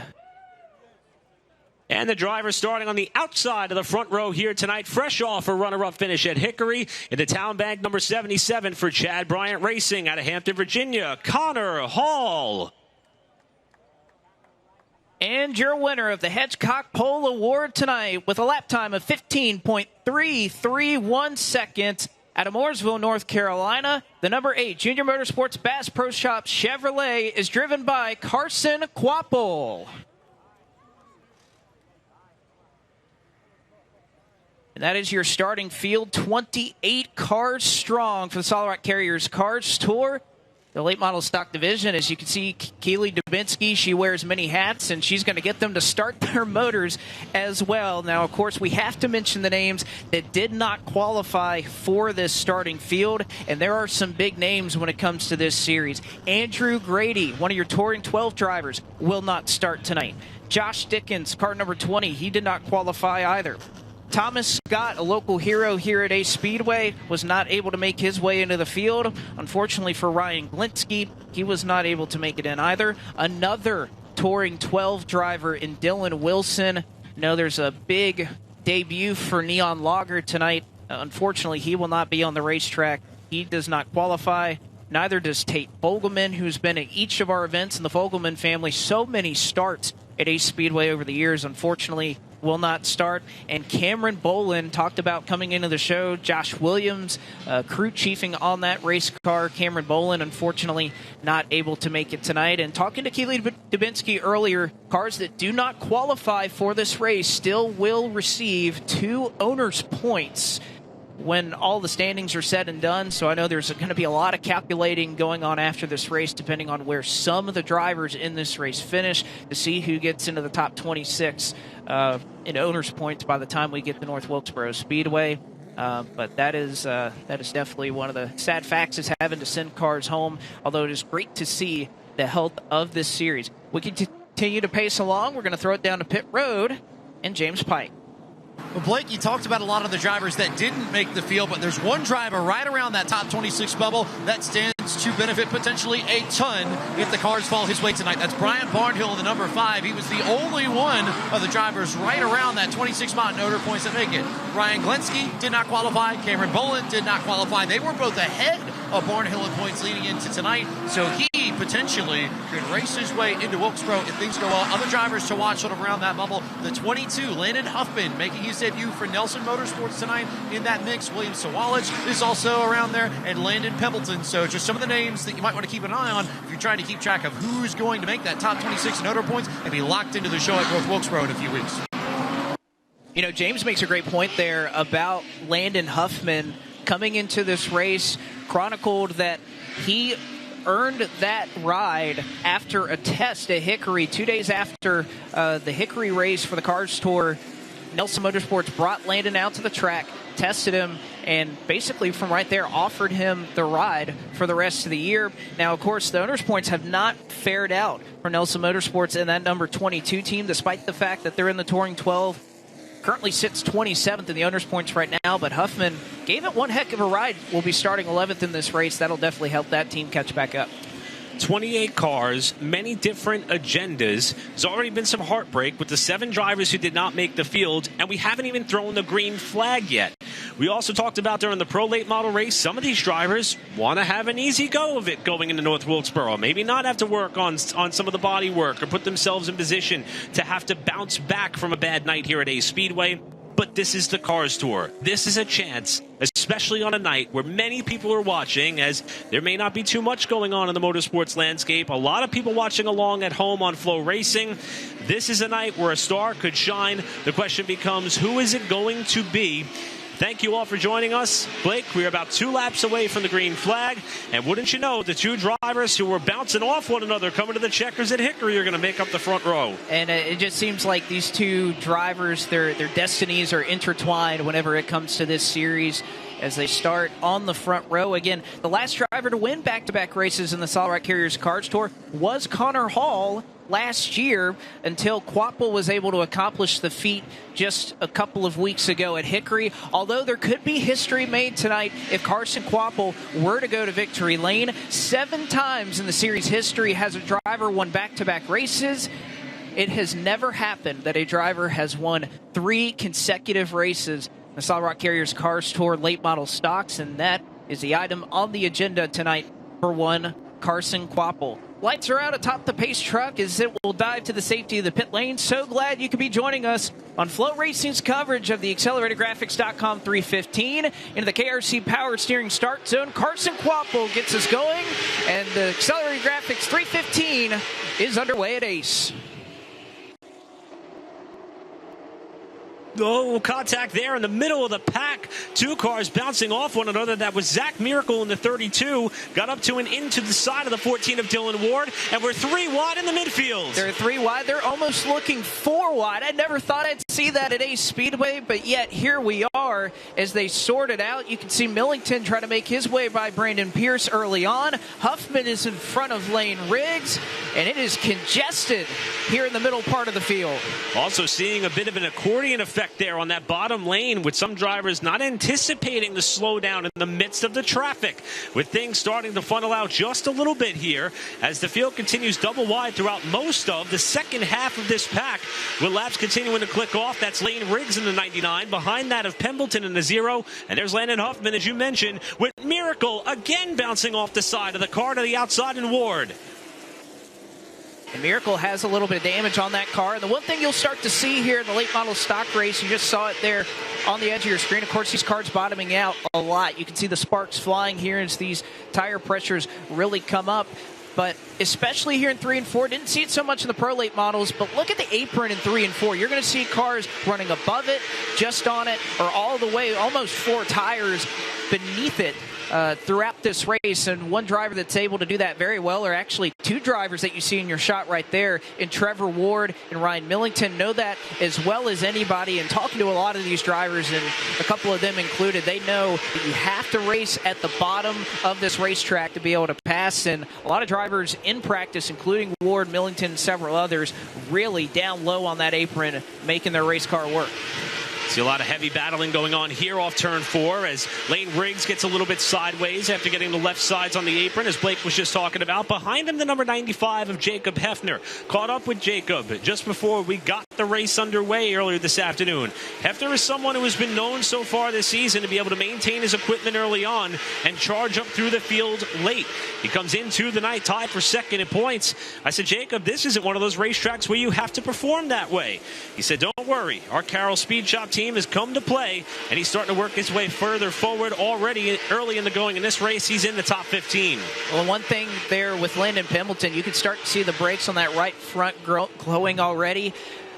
We're not even 10 laps in. This is very early for something like that to be happening to Landon Pimbleton, and somebody who we know is very strong at these tight quarter, heavy braking racetracks, former winner the Valley Star Credit Union 300, somebody that Ace Speedway would fit the mold of a driver like Landon Pimbleton very well. As you can see, Deke McCaskill trying to take advantage of that number 0 car, but again, that bright cherry red brake rotor on the right front of Landon Pimbleton, if it's glowing this early on, it might be a long night for that number 0 Toyota. Look a little bit further forward. You see Mini Tyrell on the white number 81 all over the backside of the 14 of Dylan Ward. Tyrell is someone who, believe it or not, comes into tonight's race with the second most laps led on the season. As a matter of fact, he's been running quite strong all throughout the 2023 season so far, although he did struggle at Southern National with a 22nd place result. But he led several laps, second only to that of your point leader in Carson Quapple, is that of Tyrell in the laps led category, trying to put it all together here tonight at a racetrack where he will be making his 6th start here at Ace. He's had 1 prior top 10 and 3 DNFs in his tenure at this venue in a late model stock car. Oh, and almost contact there between Tyrell and Dylan Ward. As you could see, somewhat of a separation. Ward kind of holding up a line of cars at the moment, and Tyrell is going to take advantage. And this is one of the things we didn't see Pimbleton get down to the bottom very quickly. And unfortunately, the same may be said here for Dylan Ward, as now Brendan Butterbean Queen going to make his way by. I was talking to Brendan a little bit earlier, and he was talking about how much fun he had at Langley last week. Of course, you always have fun at Langley when you win as often as he does, but was running a modified there this past weekend and found out on Wednesday that he actually won that race after initially running second. You see Caden Honeycutt able to get by Dylan Ward as well, your defending winner here at Ace Speedway and Cars Tour competition. Honeycutt, another competitor who's not really quite sure as to how many total races he will be able to run, as he has a jam-packed slate on his calendar for 2023 across several different disciplines of motorsports. And how about Lane Riggs, the reigning NASCAR Advanced Auto Parts Weekly Series champion back last season. In fact, he was the youngest ever to lay claim to that title. And this is his 2nd Cars Tour late model start of the year. The first one did not go as planned. In fact, he didn't finish at Hickory. And is back in 27th spot after pulling off early due to a mechanical issue. If practice was any indication, Riggs and company has come out to play here tonight, and they're working over the backside of that 14 car to try to get closer to the top 10. And Riggs was pretty confident in how his car felt. You know, I think it was interesting talking to Lane a little bit earlier. He says he's a guy who doesn't like hearing lap times. He just wants to go out, feel his race car, and he's enjoyed the feel of it. No, he may not have a piece that can go up there and win this race necessarily today, but is very confident in his car and the comfort that he has in it. And that's a lot of the battle here at Ace. As you can see, he's trying to make his way by Dylan Ward as they are close quarters through turns 3 and 4. Hard to believe we're only 20 laps in this race. You touched on it, Blake. You could already see the brake rotors glowing on these cars on each end of the racetrack, and it's also starting to intensify a little bit of conflict and contact throughout the midfield as this race continues on. That's Jacob Hefner to the inside. Mason Diaz had his hands full just behind him as Bobby McCarty is in the fold as well. That would be a fight that is going on for 16th.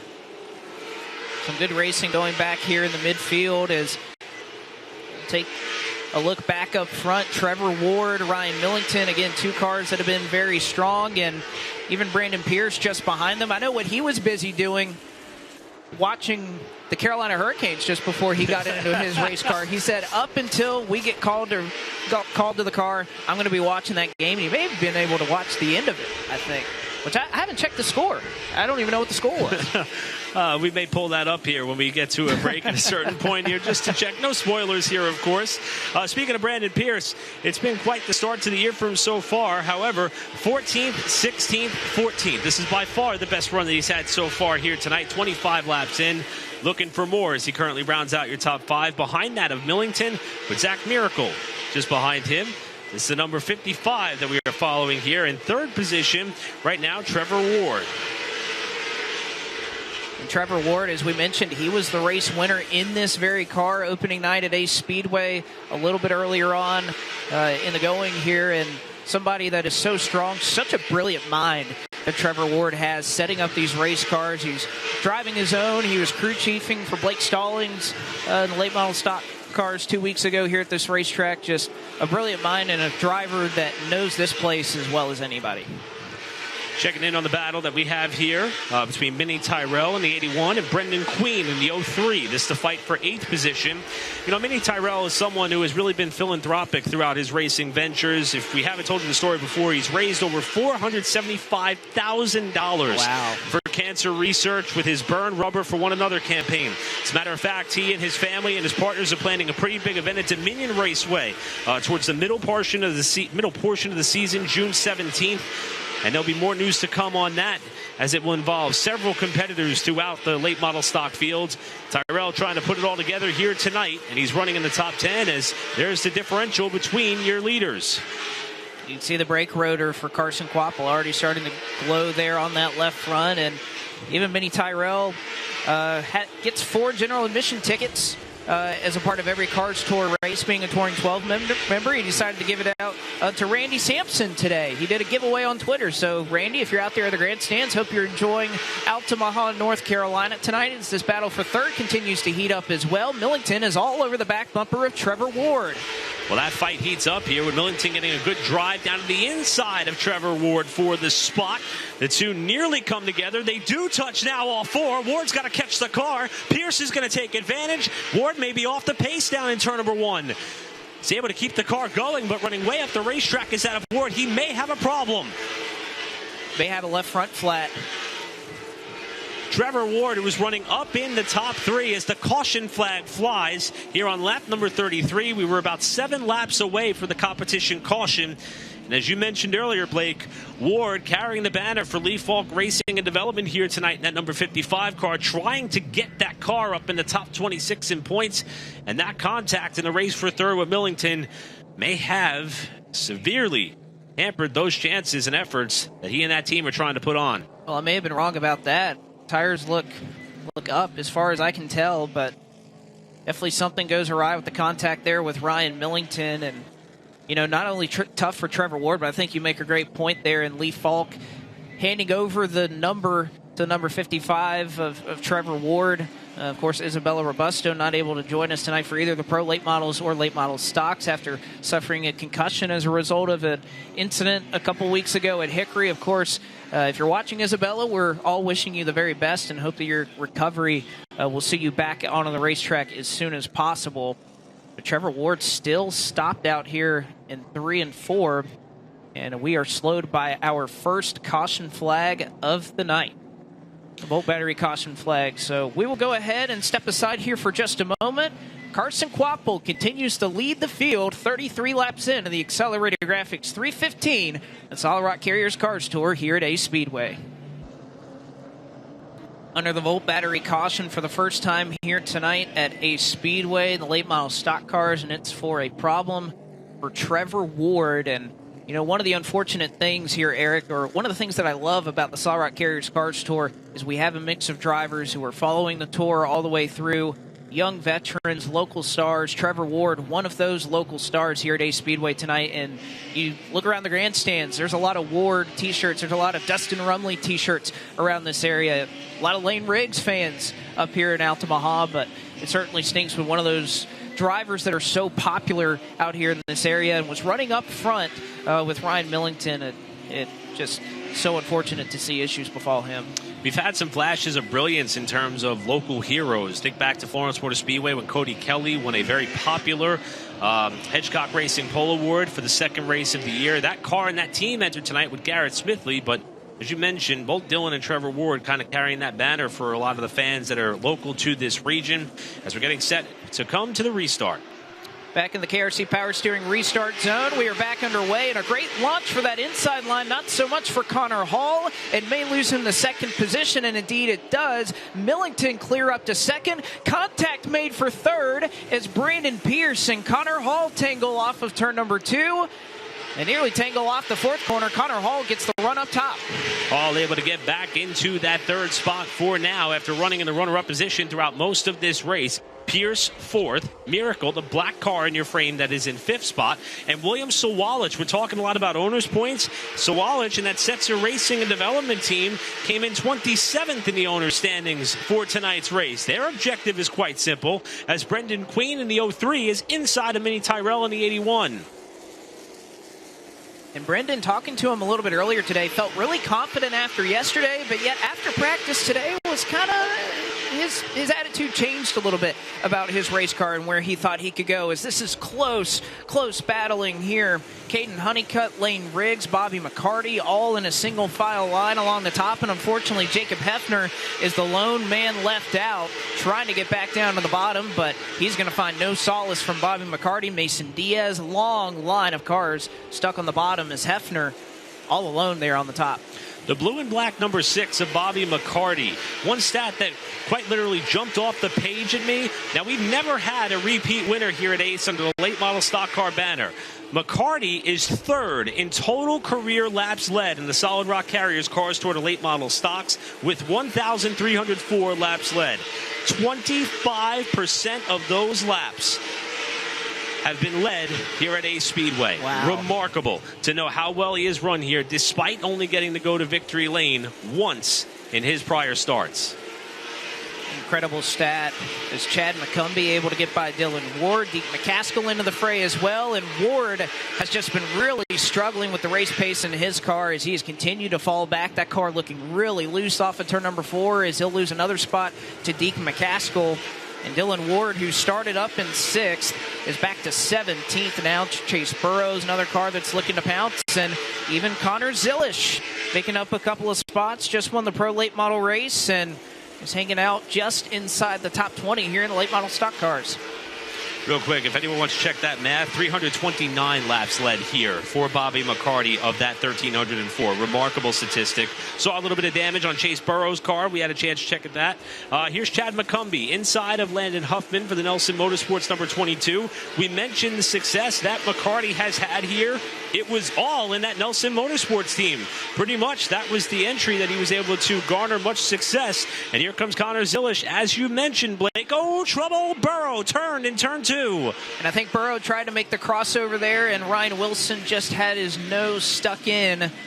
Doesn't appear as though Burrow made any contact. I know there's kind of a pit road wall there. It doesn't look like from the vantage point of our camera that he made any contact, and hoping that when he backs that car up, that nose will look A-okay for Chase Burrow, but certainly contact there with Ryan Wilson. And you talk about Ryan Wilson, that's a team that really needed a night like tonight. Had so many issues befall them. Had brake issues this week that he was working on to fix that race car. Busted a fuel pump yesterday and had to put a new motor in the car, and just needed a little bit of a spark, a little bit of luck. As you can see, a little bit of damage on the nose of Chase Burrow, but not too bad. As you can see here, Connor Zilish makes his way by. Oh, they make contact initially into the corner. And yeah, Burrow, I think, tried to get a run off the corner, and Wilson was just already there. May have been trying to have a little bit of a late apex to go back after Connor Zilish as they came off turn number 2, and Ryan Wilson was trying to make the most of the opportunity of that 8 car getting up a little bit high, and there was a slight bit of contact that sent Burrow around, and there's Landon Pembleton lighting up the night sky here tonight with that left front brake rotor glowing as we come into the choose line. And how about Connor Hall? He fell back to 3rd after trying to restart on the outside of the front row the last restart. He's going to give himself another go at it here. Well, and Millington had started to run down Carson Quapple ever so slightly, and if Millington is going to show race-winning pace anywhere on the schedule in the Solid Rock Carriers Car Store, it is going to be here at Ace Speedway if he's going to try and get the job done. So Carson Quapple still your leader. Connor Hall in 2nd, Ryan Millington 3rd, and Zach Miracle will elect to take the outside lane and jump up to the 2nd car on the outside into the KRC Power Steering restart zone. And we are back underway with Carson Quapple able to just clear Connor Hall for the race lead. Perhaps no. Hall has a nose up top, but Quapple gets the job done off at turn number 2. That time, the decision to take the outside is going to allow Connor Hall to move back up to the 2nd position as we're bouncing off one another off turn 4. That's Brandon Pierce in the 2, Zach Miracle in the 32, with Sawalish in tow in the 43. And Brandon Pierce, I think, needs a solid run, or a guy that's really been looking for it. Is there 3 wide further back in the pack? Mini Tyrell up the hill as McCarty, Honeycutt, the former teammates last year at Nelson Motorsports, side by side. Tyrell ends up hanging on, but not before he got shoved up the hill, and Sawalic may have gotten a tap into turn 3 from Zach Miracle. And how about Honeycutt dicing his way to the bottom? I think Jacob Hefner may have cut him a break there going into turn number 3, as that could have been big, as Honeycutt is still alongside of Tyrell, who has not been able to survive getting kicked up to the top lane. And how about Lane Riggs? Found his way up into the 8th position, a big beneficiary of that restart. Honeycutt sliding off. You can see a little bit of damage on the right front quarter panel for Caden Honeycutt. He gets clear of that battle, and Lane Riggs able to get by and bring Bobby McCarty in tow. You mentioned his prowess and his expertise, his success here at Ace Speedway, the Cars Tour. He's won the Rodney Cook Classic at this racetrack 2 times, nearly won it a 3rd time this past year, finished on the podium. But again, Bobby McCarty and RNS Race Cars, I think Matt Weaver had an incredible article that he wrote about that team and trying to really hit his stride with Marcus Richmond, and that the timing seems to be right, that they're really starting to head in the right direction, and McCarty very confident heading into a racetrack like this to be able to have probably his best run of the year. That team bringing Timothy Peters back into the fold to help out a little bit. Ironic there that some of the throwback schemes from Tricon Garage paying homage to Peters' success in the Truck Series, and RNS Race Cars appears to be working their way further forward after McCarty started 18th. There's Deke McCaskill in the 08. Outside of Mason Diaz, this place had not been kind to Deke. 4 DNFs in 5 starts. The Southern National winner wants to make it to the finish for sure, and right now he's trying to battle his way up towards the top 10 if at all possible, as the physicality of this race continues to slightly get turned up a notch as McCaskill tries to shut the door on McCumbee, and McCumbie's not going to let it happen. And it's really difficult, that position that McCaskill is in there on the outside lane. We talked to so many drivers who love driving McCaskill, races hard, but races with respect. But when it comes here to Ace Speedway, knowing where that car beneath you is going to run in 3 and 4 is always really tough when you're in that car on the outside, because you can kind of force them down onto the apron. That is a racing line here at Ace for some cars not able to quite work down there. But knowing how low you can go if you're on that outside lane, I think McCaskill did a nice job cutting McCumbee some slack there and end up making out of that okay, as Lane Riggs gets passed by Zach Miracle. He brings Caden Honeycutt and Jacob Hefner in tow with him. You mentioned the apron portion of the racetrack. That last time through, Jacob Hefner, he does it again. All 4 tires there, down on the flat, trying to get that car to corner up to the back bumper of the Mike Darn Racing number 10 of Honeycutt, behind that of Riggs. I'll tell you what, Hefner looks to have a pretty fast race car, but we've heard that it can be relatively tough to pass. I don't know Jacob Hefner to be someone who oftentimes gets physical, but as fast as that car is tonight, if he wants to get closer to the front without just utilizing the option of the choose cone, may have to start using that front bumper a little bit more as Honeycutt runs wide. Well, I know for somebody who is often a hard charger in these races, I think starting 15th for Jacob Hefner, that just might be too easy for him. We've seen him drive from 30th all the way up to the top 5 at Florence and Southern National Motorsports Park, deploying a tire-saving strategy. Not going to be the case here at Ace. It is all about saving those brakes, tire wear, not necessarily on any of these drivers' minds when it comes to this racetrack. And you can see a little bit further up the road, side by side, Jacob Hefner trying to make his way by Caden Honeycutt. Hefner did finally get alongside Honeycutt here for position as this battle rages on for the final spot in the top 10. Hefner's able to make the pass. Honeycutt tries to get back to the throttle, can't get down to the inside. The car just behind him, the number 24 of Mason Diaz, that is the teammate to Connor Hall. We saw Hall qualify up towards the front, finish well in the second spot at Hickory. The bugaboo for Diaz seems to be that of qualifying. The last 2 races, 17th, 17th, and 19th here tonight. However, early in the going, it's been a good charge forward. Diaz up to 12, so plus 7 so far in the night, and he's looking for more. That he is. And you look back up front, Carson Quapple, his lead is starting to diminish a little bit lap by lap. Connor Hall, very strong in front or just behind Carson Quapple, has been starting to make up some time lap by lap. Another car that looks awfully strong right now and is one of the fastest cars on the racetrack is that of Brandon Pierce, who has worked his way up into the 4th position. And you have to wonder, if you're Quapple, how much do you kind of manage your brakes and trying to save a little bit? We know how important that is, yet you also look about half a straightaway in front of you. There's a ton of lap traffic, and they're all lined up nose to tail. So you have to wonder that balance, as you can see just on the edge of your frame, that lap traffic that Carson Quapple may be close to getting to. It's pretty remarkable because, as you mentioned, this is a different type of race than what we've had in the first 3 late model stock events so far this season, where trying to preserve or conserve your equipment throughout the duration of the 125-lap run is something that is at the forefront of all these drivers. Whoa, fire! We got a car that has had a problem, and it's Jacob Hefner. And there's oil all over in turn number 3. Connor Jones has spun. And Honeycutt has also gone around after Jacob Hefner's car went up in a ball of flame.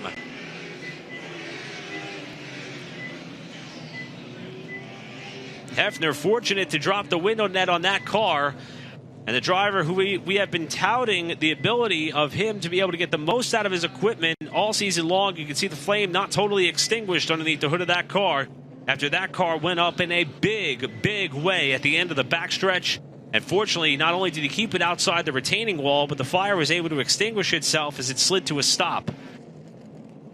Well, somewhat here is, of course, it's great to see Jacob Hefner hop out of that race car, and you can see the frustration was running up in the 10th position. And very lucky that that situation was not only worse for his race car, like you mentioned, that it went up in fire. He was able to get it stopped before hitting the wall. But you had Caden Honeycutt and Connor Jones with all of that liquid down on the racetrack. They had nowhere to go. They couldn't anticipate it. And they went around. We'll see it one more time. And, yeah, you can see the power plant gone on Jacob Hefner. And then an innocent Caden Honeycutt. Mason Diaz is able to drive through it. Connor Jones. Wow. Oh, man, what a shot right there. What a wild, wild moment. And how about Hefner being able to have the wherewithal to stand on the brakes despite it getting really hot inside the cockpit of that race car? And that was one very calm, cool, collected, and composed young man who climbed out of that car after that big of a ball of flame. And also, hats off to Honeycutt there. You saw him stand on the throttle to stop his car from rolling backwards, but that is insane. Great job by Honeycutt. Great job by Mason Diaz. He's in the same tire tracks as Caden Honeycutt, and he drives through. He doesn't lose control of that car. And of course, many of the spotters, I think, called to attention with the bright flames out and got him down to the bottom. You can see Jacob Hefner. The one concern is his race car right now. Great job by the track crew to get out there as quickly as possible, and Hefner's going to hop back in the race car and at least drive it down into the pits, it seems, for now. Yeah, they're calling off the wrecker. Well, for the second time tonight, we are under what the Cars Tour officials deem a red and yellow condition. So it is the red flag. The field is stopped over in turns 1 and 2. You because there is a bit of cleanup that has to take place there on the end of the back straightaway. But for the cars that may be down on the pit lane, if they do need to do some work or service on their cars, they can in fact do so. And it appears as though Caden Honeycutt may take up the opportunity to make that happen. Hefner running back and forth here to touch base with some of those who are out there to either support him or maybe just pose a couple of questions as to what may have happened there. The speculation that we have, of course, is that a line came undone, but that was a wild, wild ride for Jacob Hefner, who doesn't appear to be too fazed by that moment that took place there.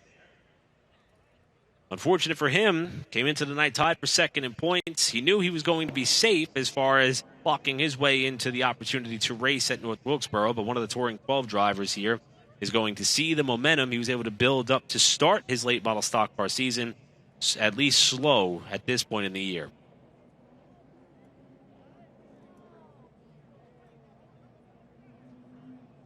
You can see the cars continuing to stay put in 1 and 2. A couple of cars will take the opportunity to come down pit road, and will take the opportunity to take a short break. Second Volt battery caution of the night. Third, rather, after Jacob Hefner catches flame, rest of the field avoids him, and we will be back here at Ace Speedway.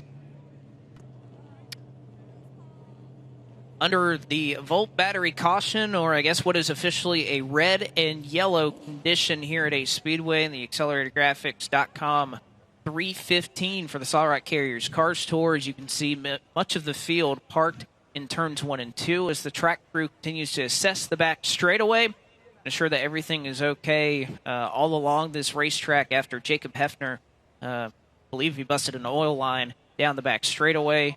Caden Honeycutt, Connor Jones get involved in that one, and we'll hear from Jacob Hefner, who's caught up with James Pike. I do have Jacob Hefner with me. Jacob, I heard you saying to the crew that the car was stuck in neutral and it still wouldn't roll. What else happened to your machine that let go? I really don't know. I think they think the flywheel broke, caused some internal damage. I'm not really sure. It just showed no signs of anything going wrong, really. We had a stupid fast race car. I wasn't even really pushing it, and we were coming through the field. It got hung on the top there for a little bit, but, man, I don't know. I'm gutted because we had a stupid fast Carroll Speed Shop Chevrolet Camaro, and I hate it for these guys. We were second in points coming into this. Hopefully we're able to rebound throughout the season, but man, it stinks. Tough break for Jacob Hefner. That it is, as you can see the crew continuing to assess the damage on that race car, and fortunate for Hefner, again, you talk about how strong he was running up in the top 10. Had a great race car here tonight, unfortunately just not meant to be. Motorsports is just so momentum-based. Also plays a big role in levels of confidence at certain points in the year. But how about this shot by Elgin Trailer, who was standing on that camera over in turn number 3, catching this moment and hearing Jacob Hefner talk. It didn't sound like he was all that fazed about how hot it may have gotten inside that race car. May not have even realized it at that moment with the adrenaline pumping, but nevertheless, a scary moment for sure. Great job by our crew and our team to be able to capture these sights and this shot of Jacob Hefner going up in smoke and flame in a very big way, and Honeycutt sliding his way through without having the back bumper of his car take out the front end of Jacob Hefner's machine. Well, in a situation that could have ended up so much worse with everybody driving through everything that was left there from the 95 car, Honeycutt spins but doesn't hit anything. Connor Jones was able to spin and not hit anybody, so really a testament to these drivers. A great, very heads-up job to not damage or further damage any of the race cars that we see out here at Ace Speedway. Of course, you can see down on the pit lane a couple of the Pro Late models that have since completed their run. There's a couple of cars that are starting to make their way off of pit lane after some extensive work done on them. Ronnie Bassett Jr. Is making his way and kind of crawling here down the front straightaway. You'll see him. There he is on the edge of your frame, as well as the 98 of Garrett Smithley. Also, Bryant Barnhill, who is running at kind of at the tail end of the lead lap, is looking to drive up to the stop sign. Dexter Knight Jr. as well. A couple of cars elected to take advantage of this yellow and red situation with the Volt battery caution with 61, just past halfway in this one. You mentioned Brian Barnhill, who, as we touched on earlier on tonight, he was the last car to land on the bubble spot, top 26 in qualifying. That was after, ironically, he missed the show at Hickory in what was a photo finish between he and Riley Gentry in what was a last chance qualifier event for the final transfer spot there. Interesting to read a pre-race article that kind of touched on Barnhill and his team's approach. Remember, Florence Motor Speedway is his home track. He has a lot of success there. Family was well connected with the now defunct Myrtle Beach Speedway. And he said that he is certainly trying to do whatever he can to put themselves in position to make it at North Wilkesboro. And to learn more about Brian Barnhill, let's toss it down trackside to James Pike, who has more. I had the opportunity to talk to Brian earlier today specifically about his approach, and it was interesting to listen to him in comparison to a Cameron Bowen or a Ryan Glinsky. They were a little bit more, I wouldn't say concerned, but they paid attention more to the idea of having to race for the drop. But Barnhill's approach was different from everybody else's. He told me, we've had some growing pains setting up our operation. I don't think we're completely performing at our full potential, but the biggest thing is that they have a goal in mind. And he told me, making Wilkesboro would be great, but at the end of the day, we're here for the full season of the Cars Tour. Whether or not we race at Wilkesboro or not, we're not going away. And we have goals in mind that we'd like to try and hit as we build our program. This is not just about that one race. It's about building a successful operation over the course of the season and laying a foundation for that team to be competitive in future years. So it could go his way tonight, could not, but it's not going to affect the way Barnhill runs his operation. That team very committed to him, a very small operation out of the PD region of South Carolina. They will be here regardless of whether or not we see him at Wilkesboro, and they've got plans for the whole of the Cars Tour season, not just what's coming up in the middle of this month. Thank you, James. And I know talking to him at Hickory, it was much of the same, which, of course, there was a lot more going on there. Did not make that event in Hickory, but I think a lot of these drivers, especially ones that are somewhat new to the Cars Tour, that have been attracted by all that's been going on with this series, that they know it's going to be an uphill climb. They want to come here and build experience, come to all these racetracks, many of which are some of them coming to many of these racetracks for the first time, and getting that seat time is just invaluable for those drivers. And I got to say, when you look at the running order now, of course, there's a lot of youth. There's a lot of up-and-coming talent. There's a lot of drivers whose career pathways may not necessarily be fully set in stone just yet. There's many drivers who may continue to work their way up the racing ranks, while there's many other drivers who know what the Solid Rock Carriers Cars Tour is, specifically on the late model stock side. It is the proving ground. It is the place where drivers who have been able to capture victories on a local level, like many of the competitors you see throughout the field tonight, like that of Brian Barnhill, former winner at Myrtle Beach, multi-time winner at Florence Motor Speedway, and he knew for his career to progress, or for him to learn more about his ability as a race car driver, despite having some NASCAR Craftsman Truck Series starts under his belt, this is where he has to come to prove his talents. And that is why he and his small family-owned team and operation have elected to come here. And he's been trying to set the tone, if you will, as far as trying to focus on the small things, not overthink, and also do everything that they would normally do back home, just at a different setting. And with that, you also have this veteran experience that is all up and down the top 10, like a Ryan Millington, a Brandon Pierce, Bobby McCarty, and so many more. There are several drivers who look at this tour and this series not as a stepping stone, but a home and a place in which you can truly test your abilities against the best late model stock car drivers in the country, and it's proven week in and week out. Well, and I think talking to a couple of drivers a little bit earlier, Garrett Smithley and Andrew Grady, and of course Andrew Grady, one of the colorful characters, really wish he was in this race, was talking about, that we are just the best at what we do in the country. There's no doubt about it. And I think hearing from somebody like Garrett, who has a lot of experience in the NASCAR Xfinity Series, when I was talking to him earlier, just looked at me and said, golly, this is so competitive. This field, these late model stock cars, these teams are so the margin for this series is so small. I mean, even look at the qualifying order here. Late model stock car field, if you're separated by 2.5 tenths on a weekly show, that might be the difference between maybe running first and fourth in qualifying. Here, that's the difference between being out of the show.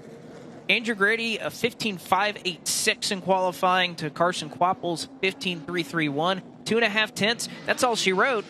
but yet Andrew Grady's not in this race right now. That's how close, how tight, how competitive this field is. It's pretty remarkable that Andrew Grady, who was someone who unfortunately had to use a provisional at Hickory. So that was the reason, even though he was 14th in owner points, and he was one of only 10 drivers who have run all 400 laps that have been competed in so far, or completed so far, on the late model stock tour season. Because that provisional was already utilized at Hickory, he has to go home in that 14th spot. And we talked about Dylan Wilson. Today was a big day as Two Borough Performance, the Two Borough Brewery, put out that neon lager that he had been promoting so well. And Dylan does a great job as far as being a fully transparent race car driver who has admitted the fact that he's still learning these types of vehicles and some of these racetracks. I think Ace Speedway was one of the venues he'd only been to once before. So 2008 in a limited late model. Yeah. That was his only visit. So, you just talk about how tough the competition is here, as we're about a lap away from going back racing, with many drivers electing the bottom here at the choose. But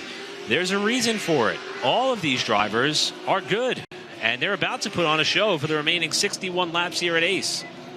That they are, as Carson Quapple in the opening half of this race has locked up 2 different awards already early on in this race, both the iRacing halfway lap leader, and of course, because he has led every single lap up to this point, well, he's won the PRW chassis $100 for the most laps led as well, but I'm sure he's only worried for now about leading the last one through the KRC Power Steering restart zone. We are back underway as Carson Quappo leads the field into turn number 1. Connor Hall trying to hang tough on the high side. Millington third, and then Brendan Queen, beneficiary of the choose line, decided to go second car on the outside line to try to jump up a couple of positions. Oh, Lane Riggs almost got into the wall in the main straightaway, and now Brandon Pierce is getting all sorts of sideways after William Sawalich got the fender to the inside of the 2 car. Pierce now able to solidify himself single file in front of Sawalich, but Lane Riggs almost caught the concrete the last time off 4. I think you said it at the top of the show, this racetrack is deceivingly tight, especially off of turn number 2. And how this track races, you look out, you see all the lanes, you see all the lines at this racetrack, and yet the racing groove here and how you get things done is so narrow as Lane Riggs. Oh no! Oh! A hard crash into turn 1 as Chase Burrows has gone over, and Ryan Wilson on fire. A horrible crash in turn 1 between Ryan Wilson and Chase Burrow. And how about this? Wilson is out of the car. He has gone over to Chase Burrow to try to help him get out from what is an upside-down number 8 car. One of the Touring 12 drivers, and Ryan Wilson, the bad luck stretch continues. It looked as though Burrow may have climbed over the left rear wheel of Wilson's car. It went straight up into the wall, and it was Burrow who ended up on his lid. Track crew has arrived on the scene down in turn number 1. We will allow them to do their job to make sure that the drivers are attended to. With the field now stopped on the main straightaway with 58 laps to go here at Ace Speedway, with Carson Quapple still the leader.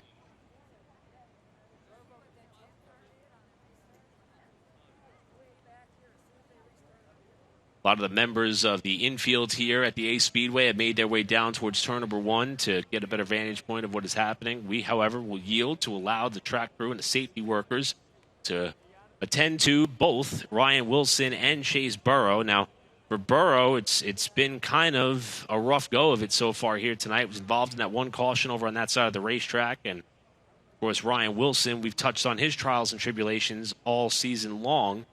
It appeared as though they got that car to a point where it would have pace to contend and run quite well here this evening, and may have been a victim of circumstances down there in the first corner. And he got out of that car, and again, his first concern was trying to go over to that 8 car that is still on its lid in turn number 1. And the word that we are getting is that both drivers are out of the car and okay. Both drivers, Ryan Wilson and Chase Burrow, after a very hard and scary incident down in the first corner. And the word is from trackside that both drivers are, in fact, okay in what was a wild, wild crash here on the 67th lap of the late model stock car feature here at Ace. And that is a great thing to hear with Chase Burrow being okay. A very scary crash. I've never seen a car at a track like this go over in that fashion. It's reminiscent kind of a wreck that we had on opening weekend as in the limited late model competition. Joe Marshall had the throttle hang on a restart as he was going into turn number 1, and a hard crash kind of at that same point where the scoring pylon is here at the racetrack. Look back, the red car on your screen as Burrows jumps up on the door of Ryan Wilson. Oh. And that is a tough impact there for Ryan Wilson. I mean, look at the marks that leaves on the wall. Second time we've seen fire tonight. This is it at full speed. Just a shunt for Wilson. You know, even though Burrow's car is the one that ended up toppling over on its roof, Wilson really went into that wall at about a 45-degree angle, which is one of the worst types of hits you could have with Burrow in the window net of that 2 car. Yeah, thank goodness, Ryan Wilson. That is an incredible impact, and so great that he hopped out of that race car immediately. And again, his only concern was Chase Burrow and making sure that Chase was okay. And of course, the fans giving a round of applause upon the news that both drivers are okay. But there is a lot of work to be done here to try to overturn this race car and clean up, obviously, all that is left on the racetrack. Just 2 drivers racing hard for position at the end of the straightaway, and sometimes, even though these are full-fendered stock cars, if you catch a couple of tires at the wrong angle, it could end up in spectacular fashion. So the red flag is displayed after a hard crash in turn number 1 involving Ryan Wilson and Chase Burrow. Both drivers are okay, and the cleanup will commence. We'll be back with more racing action here from Ace with the Solid Rock Carriers Car Store live on Flow. Under red flag conditions here at a Speedway, the AcceleratorGraphics.com 315 slowed after a vicious impact into the turn 1 wall with Ryan Wilson and Chase Burrow. We're happy to report that both drivers are okay. You can see the work being done trying to turn over a car that was flipped here at the famous 4/10 mile. As Ryan Wilson climbed out of his car, Chase Burrow did as well. And again, we are just so happy that they're okay, and hats off to these track workers because they have had their work cut out for them tonight and have responded in spectacular fashion. As we will see replay once again, contact going down the front straightaway, and Burrow just climbs up on the top of Wilson. And again, just a vicious impact there for Ryan Wilson.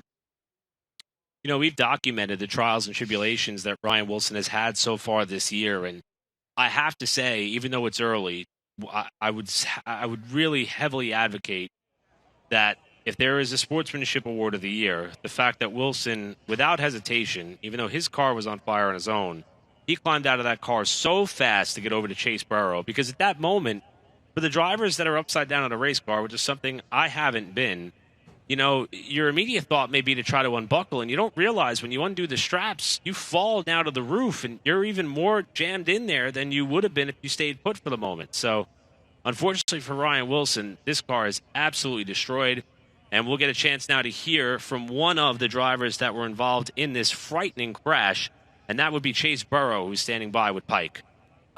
Chase, are you okay? Yeah, I'm fine. Second, what did you see from your perspective? It's hard racing. We got together at the flag stand, never really came back apart. It is what it is. I don't really know what to say, It was a racing deal, I guess. Are there any positives that you take away from the run tonight before the incident?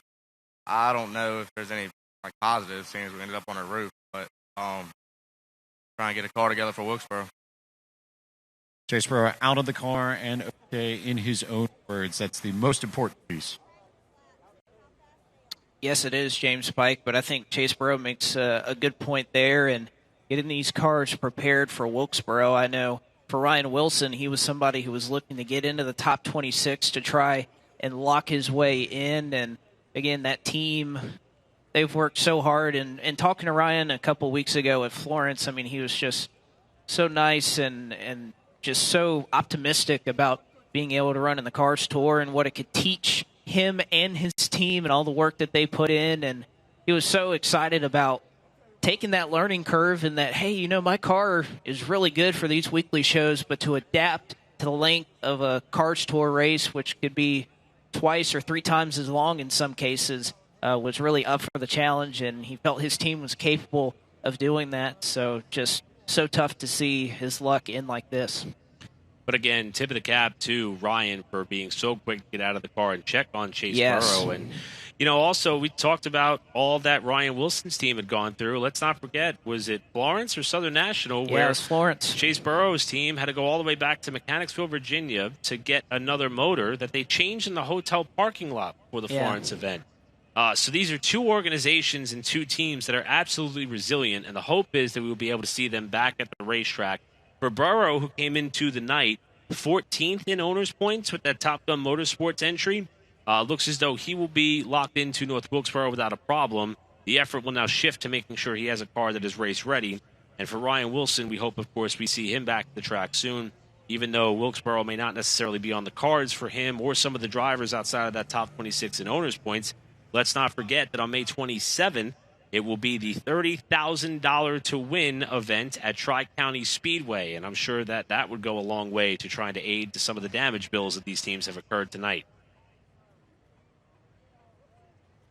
You'd see the damage on Chase Burrow as it's being led back down into the pit lane, so some of the work being done or continuing to be done at that end of the racetrack continues to go on as now the cars are cleaned up, but there's still a little bit of work to be done on that end of the racetrack. And my goodness, just it's hard to see these race cars torn up like this for both Wilson and for Chase Burrow.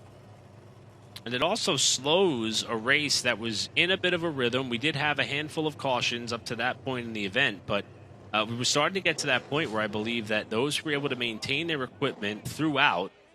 We've been talking about brakes being an issue, and that's one thing to consider here. Even though these stoppages have taken place a couple of times so far here during this event, whether it be a yellow flag or a couple of red flags we had to have, one of which after Jacob Hefner had the big line come undone going off into turn number 3, and now the hard crash in turn 1, it may help in terms of cooling down tires, but it doesn't help because you don't get any of the braking ability back that you may have burned up earlier in the race. So if anything, for these competitors, I would have to argue that having to stop now twice in the last handful of laps or so due to the multiple incidents that we've had that have forced a stoppage on the venue or on the racetrack, I would have to say that it might be putting these drivers in a position to be even more eager to get back after it. So we'll see how the racing product continues to unfold on a night where it has been, no surprise, all Carson Kvapil so far. That it has. And again, if you're just joining us here in the Accelerated Graphics 315, once again under a red flag condition here at a Speedway for a crash in turn number 1, Chase Burrow and Ryan Wilson. Both drivers are okay. As we talked about earlier, a couple drivers earlier on in the event have gone back and will not see the checkered flag in this one, Jacob Hefner being one of them after his incident just what was a few laps ago. At the opposite end of the racetrack from what you see the cleanup in turns 1 and 2 now, as well as Trevor Ward, who was running up in the top 5 after contact with Ryan Millington, and he is currently scored 34 laps down in the 28th position. 28 cars, 35 of which made a time in qualifying to try and make their way into this event.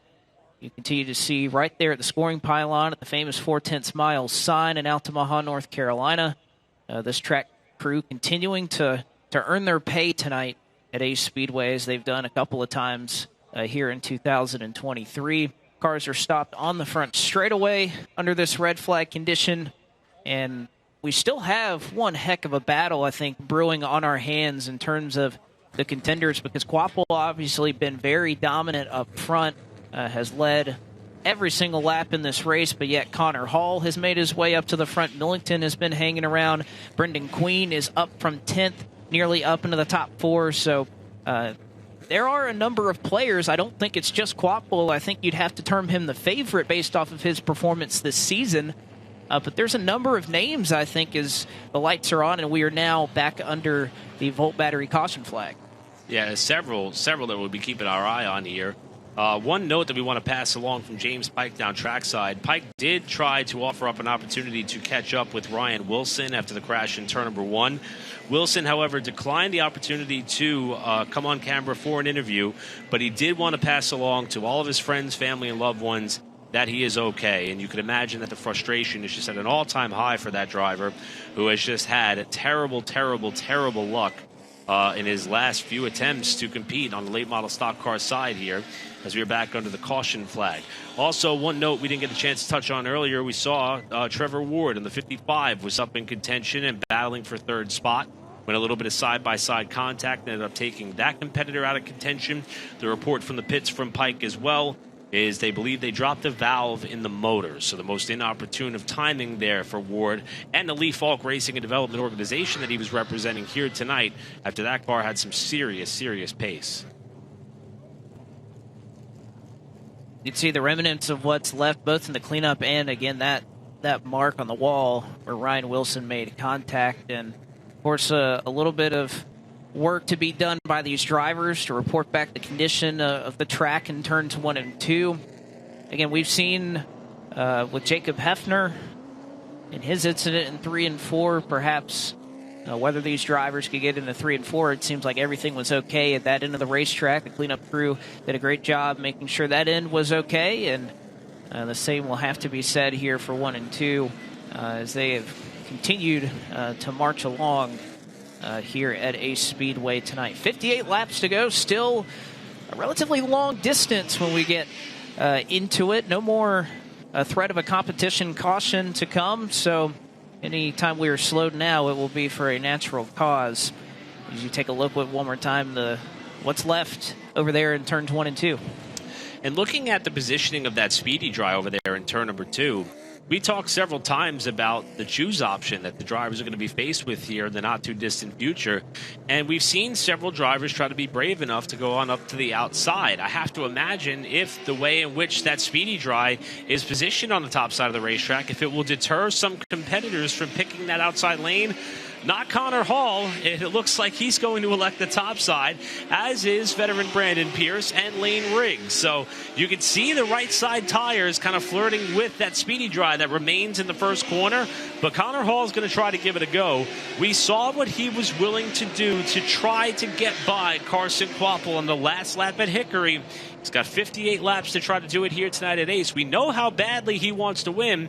Maybe more importantly, how badly he wants to beat that 8 car. I think that's what everybody wants to do, is they all want to go to victory lane here, man.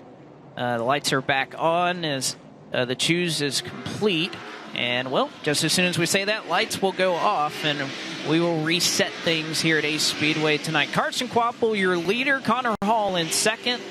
You can see Ryan Millington, first car that chose the inside behind Quapple. And even Queen, we mentioned Queen chose the high side a little bit earlier, was able to make up a couple of rows, and now he finds himself that third car on the inside line as a result. So after a red flag that nearly lasts about 20 to 25 minutes, we're back into the KRC Power Steering restart zone. 58 laps to go around the famous 4/10 mile. Carson Quapple, probably the worst jump he's gotten of the night. Connor Hall, we'll see what happens with that outside line. And Hall looks for the crossover on Quapple. Into 3, almost contact. And Quapple's able to drive away, but I thought Connor Hall had one heck of a run built up. I don't know about you, but that looked like it was about to be a full send moment for Connor Hall. He thinks better of it and is able to solidify himself in second spot. But for how long? That is Millington in the black 15 trying to work his way on the bottom side. Brendan Queen quietly working his way up towards the front of the pack. He started 10th and is getting around Brandon Pierce for what would be 4th spot with a sideways Lane Riggs behind him. And he's able to just get by his teammate Pierce down to the bottom, but perhaps has a little bit of contact with Lane Riggs. Lane Riggs is there on Brandon Pierce as they are 2 wide, multiple rows deep. Pierce not able to get down. Lane Riggs is going to take advantage of that. Now William Sawalich will try to do the same as Pierce, looking for a way down as he touches doors with Lane Riggs. Brandon Pierce has had a spectacular night tonight so far, while the fight for second is on the left-hand side of your screen with Millington inside of Connor Hall for the runner-up spot. Pierce is going to get a void to cut down on the bottom. Bobby McCarty inside of Sawalich, right-hand side of your picture, while the race for second intensifies down to the first corner. But Hall's able to defend the battle and challenge for now on Millington, with Brendan Queen now in a 3-car fight for that runner-up position. I think that shows you how strong that 77 car is, able to hold off Ryan Millington on the top side. Brendan Queen looked to have a peek down at that end of the speedway, not quite able to do it. Meanwhile, further on back, you can look at the right-hand side of your screen. It is Chad McCumbee who was left on the outside, looking to hang it to dry as Zach Miracle, car number 32 on the bottom. Deke McCaskill as well, as sparks still flying off of Chad McCumbee. One car is spun, though. That is Landon Huffman. The caution flag is back out for the 5th time tonight as Landon Huffman spins, but doesn't appear as though he hit anything or the inside guardrail on the apron of turn 4. Looked as though there was a bit of a stack up there on the bottom side of the racetrack, and by the time the bumper tag got back to Landon Huffman's number 22 car, it was a solo slide around. You can see a little bit of displeasure there with his hand up in the air as one car went by. That might have been Connor Zilish that he was expressing some displeasure with there. But you can see that car no worse for the wear. Let's go back and try to confirm where the frustration may lie. Zilish is actually in front of him. That's Honeycutt, who is down to the inside. Yeah, Honeycutt down there on the apron again, a racing line here. Oh, great move. I believe that was Zilish to try to get by. And yeah, Honeycutt's down all the way on the apron. And what a great miss there. That's not Zilish. That's Dylan Ward, car number 14. A little difficult to see, but a great job there by Ward to check up for that one. We've touched on it several times, but the Nelson Motorsports team has been a talking point in the offseason, now 3 races into the season. Of course, after the departure of Bobby McCarty, they tagged Cale Gale to come and fill the seat of the number 22 car for what was initially planned to be a full-time foray amongst the two. However, after 3 races, including a DNQ at Hickory Motor Speedway, the two mutually agreed to part ways. And Landon Huffman, as Blake mentioned earlier in the broadcast, was offered up the opportunity to lend a hand to the team at his home track at Hickory a couple days following the late model stock event there. And that was, maybe he didn't know at the time, a bit of an audition to be tagged to now be the new full-time driver for that entity. So far, it's been a pretty strong night tonight for Huffman, who was able to time his way into the qualifying session earlier. And keep in mind that Nelson Motorsports organization was 27 in the owner's points. In fact, they were in a 3-way tie for that 27 spot with Bryant Barnhill in the 5B, the 43 of William Sawalich in the Setzer Racing and Development entry. So we'll see how things unfold for that number 22 car when the points are tallied as far as their positioning as we hit the 2 to go from the restart and the choose. And how about Connor Hall and just this resiliency to concede that outside lane and fall in behind Carson Quapple? It's pretty much been all night long that Connor just refuses to not take the chance to jump up to the outside of that front row. Well, the one thing here at Ace Speedway, if you can get a great launch off of that top side, you can maybe have a run at it and build some momentum off of turn 2 to perform that move that he did on the back straightaway, where he looked as though he was going to try to cross over on Carson Quapple, but with a little over 50 laps to go, elected against being able to do it. But I think you can guarantee with how we saw these two race last week, I don't think that that's going to happen every time they get into turns 3 and 4 like that. So Quapple's still your race leader, Connor Hall in second. And how about 2 drivers right behind them that know this racetrack as well as anybody? Ryan Millington and Lane Riggs has driven his way through the field into the KRC Power Steering restart zone. 52 laps to go and a near dead heat on this restart with Connor Hall all the way on the outside, and he is there. Carson Quapple gets clear to the lead once again, but now Hall once again has his hands full of Ryan Millington off of turn 4. I thought for sure Lane Riggs was going to think about shuffling Hall out of the second groove and maybe up to the top side of 3 wide elected to lift as they came off the second corner as things start to funnel out just a little bit here amongst the front three. Brendan Queen down to the bottom on Lane Riggs, and a door banger behind him.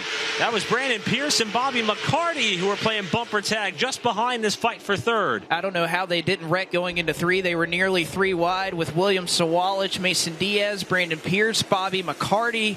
You throw a blanket under about 7 or 8 cars right now as they now do go three wide for just a moment. Mason Diaz down to the inside of Brandon Pierce, and Pierce's top 5 run is quickly fading away for him. Unfortunately, gets down just in front. He'll cut the nose off of Chad McCumbee. Almost a little bit of contact as it stacks up that inside line. Talk about motorsports etiquette on a short track. Try to slam your way down to the bottom without running over the car in front of you. Pierce perfected the art there that time through as they came down the backstretch. Now it's Chad McCumbee to the inside of Caden Honeycutt with Connor Zilish just behind.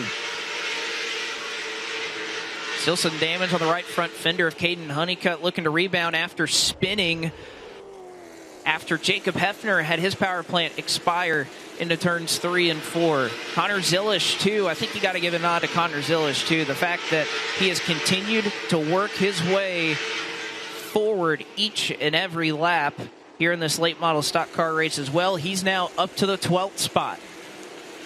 Single file throughout most of the top 10. How about Connor Jones? Haven't really called his name lately as the fight for second continues on. Remember, Jones was one of the cars that spun after Jacob Hefner had the oil line come undone. Jones has now worked his way back up in the 14th spot, while Ryan Millington is all over the backside of the Chad Bryant Racing number 77 of Connor Hall for second. It's a totally different situation here for Ryan Millington. Got tagged or put at the back of the field rather after some contact in turn number 3 at Hickory and some contact here at Ace in turn number 3 with Connor Hall. Hall able to stave him off for now. Millington put in the back of the field after contact with Zach Miracle getting into turn 3 at Hickory. Ends up coming back and still finished 11th in that race. And remember how dominant he was at Southern National Motorsports Park on the laps he led there. Millington has been awfully impressive early on in this season and doing it once again at a track that he knows oh so well. I know we've talked several times about Matt Weaver and the journalistic ability and coverage that he's able to provide when he comes out to these Cars Tour events. I recall back at Hickory where he documented some of the radio communication between Millington and his camp. Clearly not happy in what was a very frustrating night that he finished just one spot shy of the top 10. Looking for a bit of redemption here tonight, but the Lee Pulliam Performance 03 of Brendan Queen is starting to come alive at the right time. Still 40 laps to go in this race, and we may not be done yet with seeing the pace switch up a little bit amongst these front runners. That it is, as Connor Hall still holding on for second. I think Quapple just managing his equipment right now, looking at the gap, and I think for him, this is a good enough gap to try and manage some of those breaks as Hall still has his hands full trying to hold off Ryan Millington and Brendan Queen. Hearing one of these cars that's passing by us kind of in the back of the pack, something does not sound right, or as if anybody is running on all cylinders further on back in the pack, and it may either be Pendleton or Carson Brown. I'm not sure, but definitely something sounds amiss on one of those cars. Yeah, it did sound like it may have been Pendleton, who also is trying to stop the bleeding per se as far as bad luck. We'll try to confirm that if we can. Also should be noted in the 6 previous late model stock car events here at Ace Speedway, we've had 6 different winners. Honeycutt is in the field tonight, as is Lane Riggs. Ryan Millington is the highest running former winner in the field right now. And Bobby McCarty would be the other drivers of the 4 not in the field, Jonathan Schaefer and Josh Berry. So if Carson Quapple or Connor Hall were able to hold on to the top few spots, or either one go to victory lane ahead of Millington, they would be the 7th different late model stock winner at this racetrack in 7 races. Well, I just love that both of these drivers coming into today were still trying to wrap their hands around Ace Speedway, and Quapple and Connor Hall, yet here they are right at the front of the field. Contact further on back in the pack. Zilish is on the high side, almost making his way by Zach Miracle, and Connor Jones almost 3 wide as Miracle has to check up. They make contact, and Zilish says thank you very much. Makes the pass on the top side here at Ace. I know we talked a lot about Isabella Robusto and what she has had to go through after her crash at Hickory Motor Speedway in the pro late model ranks. Connor Jones had a hard crash of his own at Dover last Saturday in the ARCA Menards E-Series event. Happy to see him here in the RNS Race Cars number 44, trying to battle his way back up into the top 10. Still a couple of spots shy there. That's the fight on the right-hand side of your screen. And on the left side of the double box, the battle for second. Still 3 cars deep, all going on about a second behind Carson Kvapil, who has been the dominator. He has, and yet the only thing that stands in his way, as it seems to be, is lap traffic that could potentially sneak up on him. But Connor Hall still holding serve over Ryan Millington. Millington knows how to set up a pass here at this racetrack and is trying to find the right opportunity for Connor Hall to make a mistake and Millington to pounce. But so far, Hall not showing any weakness in the armor right now. Millington looks to be a tick faster at this point in the race as he got a bit of a slide there by Connor Hall as he got back to the throttle coming off turn 4. We've seen that happen a couple of times so far here tonight. And here comes Millington. Fender inside in the battle for second spot. Now drawing even with Connor Hall for the second position as they door one another off 4. It looks like Hall got the worst end of that as he kind of went up the racetrack off of 3 and 4. Close battle, but Ryan Millington now up into the second position. One of the things that we've noticed is the difference in brake rotor color between that of Millington in the 15 and Connor Hall in the 77. Millington may have saved a little bit more than at least that of Connor Hall. Does he have enough to get up to Carson Kvapil with the laps clicking off and now traffic right between the top 2?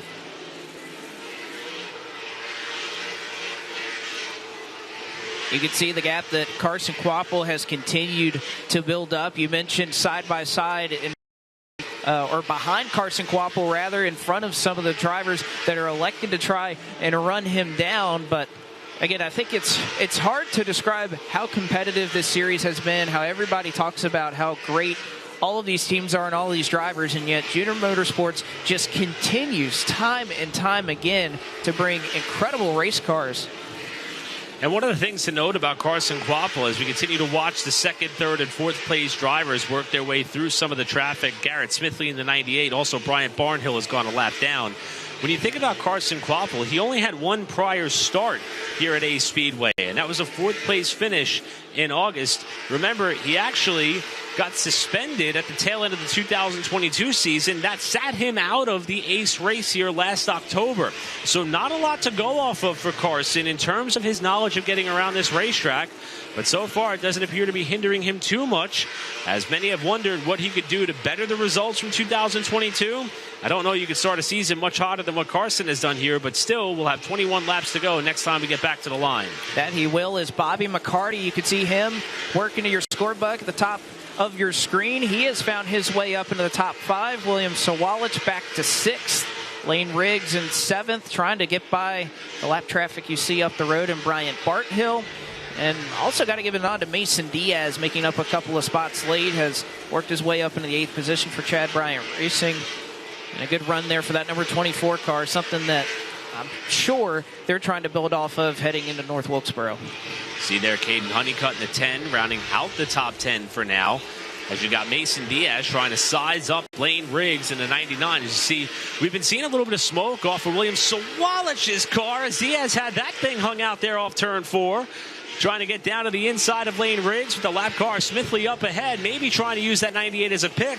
This the battle for 7th. And I think Lane Riggs well aware of that. And we'll see where Smithley goes. Diaz, though, may just have enough of a run that it's not going to matter, and indeed he does move Mason Diaz up into 7th. Riggs gets down in front of Brandon Pierce before that 2 car can try to get 8th, and now he'll try to get down before Caden Honeycutt, who's trying to get back up into 9th, is able to do so. Honeycutt alongside of Pierce. It's been a great night for Brandon Pierce, looking for his first top 10 finish of the season so far. Is that the driver of car 2? And Mason Diaz, who started back in 19th spot, is now just 2 positions shy of a top 5 here. As the laps continue to roll by, it'll be 15 laps to go. Next time by for Carson Kvapil.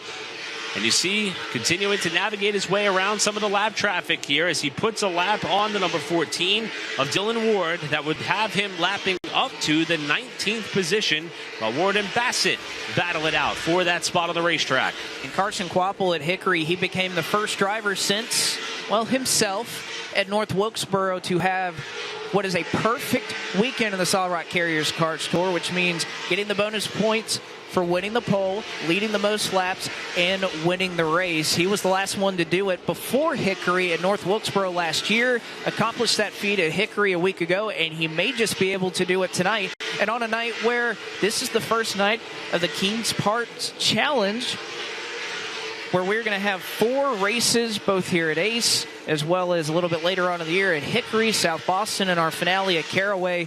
Amongst both the pro late model and late model stock car competition, the driver that accumulates the most points in either of those 4 races will win $10,000, $5,000 to second place, and $2,500 to third place. So Quapple, even against the pro late models now, setting himself up very well to perhaps collect some cash at the end of the year. Yeah, that's a good point. In that challenge, you're not just racing the drivers that you're going up against in the late model stock field, but you also got to compare yourself to the pro drivers, as either one of the winners could come out of either series, late model stocks or the pros.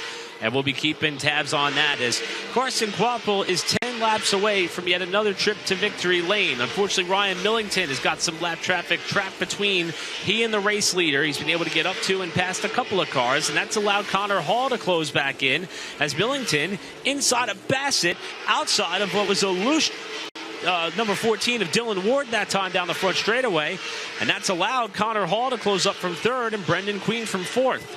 Bobby McCarty has also worked his way into the mix as well, catching this battle for second. As Ward going to go down low onto the apron, as well as Ronnie Bassett Jr. going a lap down as well. I wouldn't say this battle for second is yet quite over between Millington and Connor Hall, as they've been trading lap times back and forth. You wonder how aggressive these two drivers will get with 8 laps to go, 7 laps to go now before we head to North Wilkesboro. Hall, last time through, putting all 4 tires on the apron of the racetrack off of turn number 4 that time, trying to give himself a shot at a second consecutive second-place finish. If he can get up to and around Millington, should Quapple be able to remain on the straight and narrow for the final 5.5 laps here at Ace Speedway.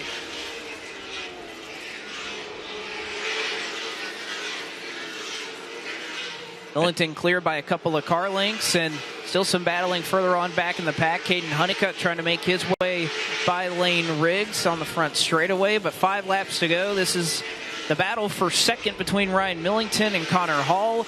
Queen has lost a little bit of ground to your top 2 of your top competitors, as well as Bobby McCarty sliding on back a little bit as well. Field relatively spread out, but it has been all about Carson Quapple to start this 2023 season. Nearly won. It's hard to imagine that he could almost have 4 wins if Southern National Motorsports Park had gone his way, but you couldn't have imagined a better start to the year for the driver of that number 8 car. And this could be on the heels of going to North Wilkesboro, a race in which he won last year, while his teammate Dale Earnhardt Jr. finished third.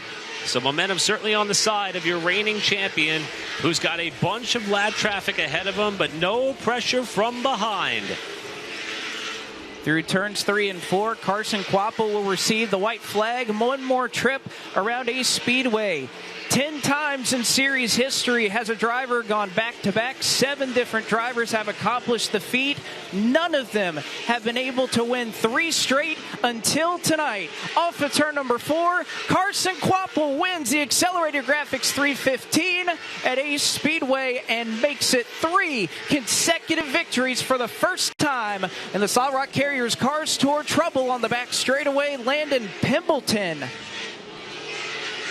Another last lap incident for the number 0. And he will pull it down to the pits.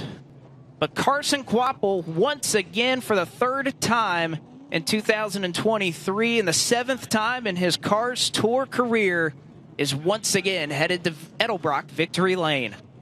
Let's see what happened to Landon Pembleton there on that final lap. A lot of these drivers, you see a little bit of a fender rub there on the right front. It looked as though it decided it had enough there on the final lap. The tire goes down up the racetrack and barely kept it out of the outside retaining wall. So Pembleton apparently crinkled in the right front of that car there at some point in the latter stretch of this race, and he did a tremendous job not putting more damage on the right side of that race car. But Blake, how in the world does anybody stop this 8 car right now?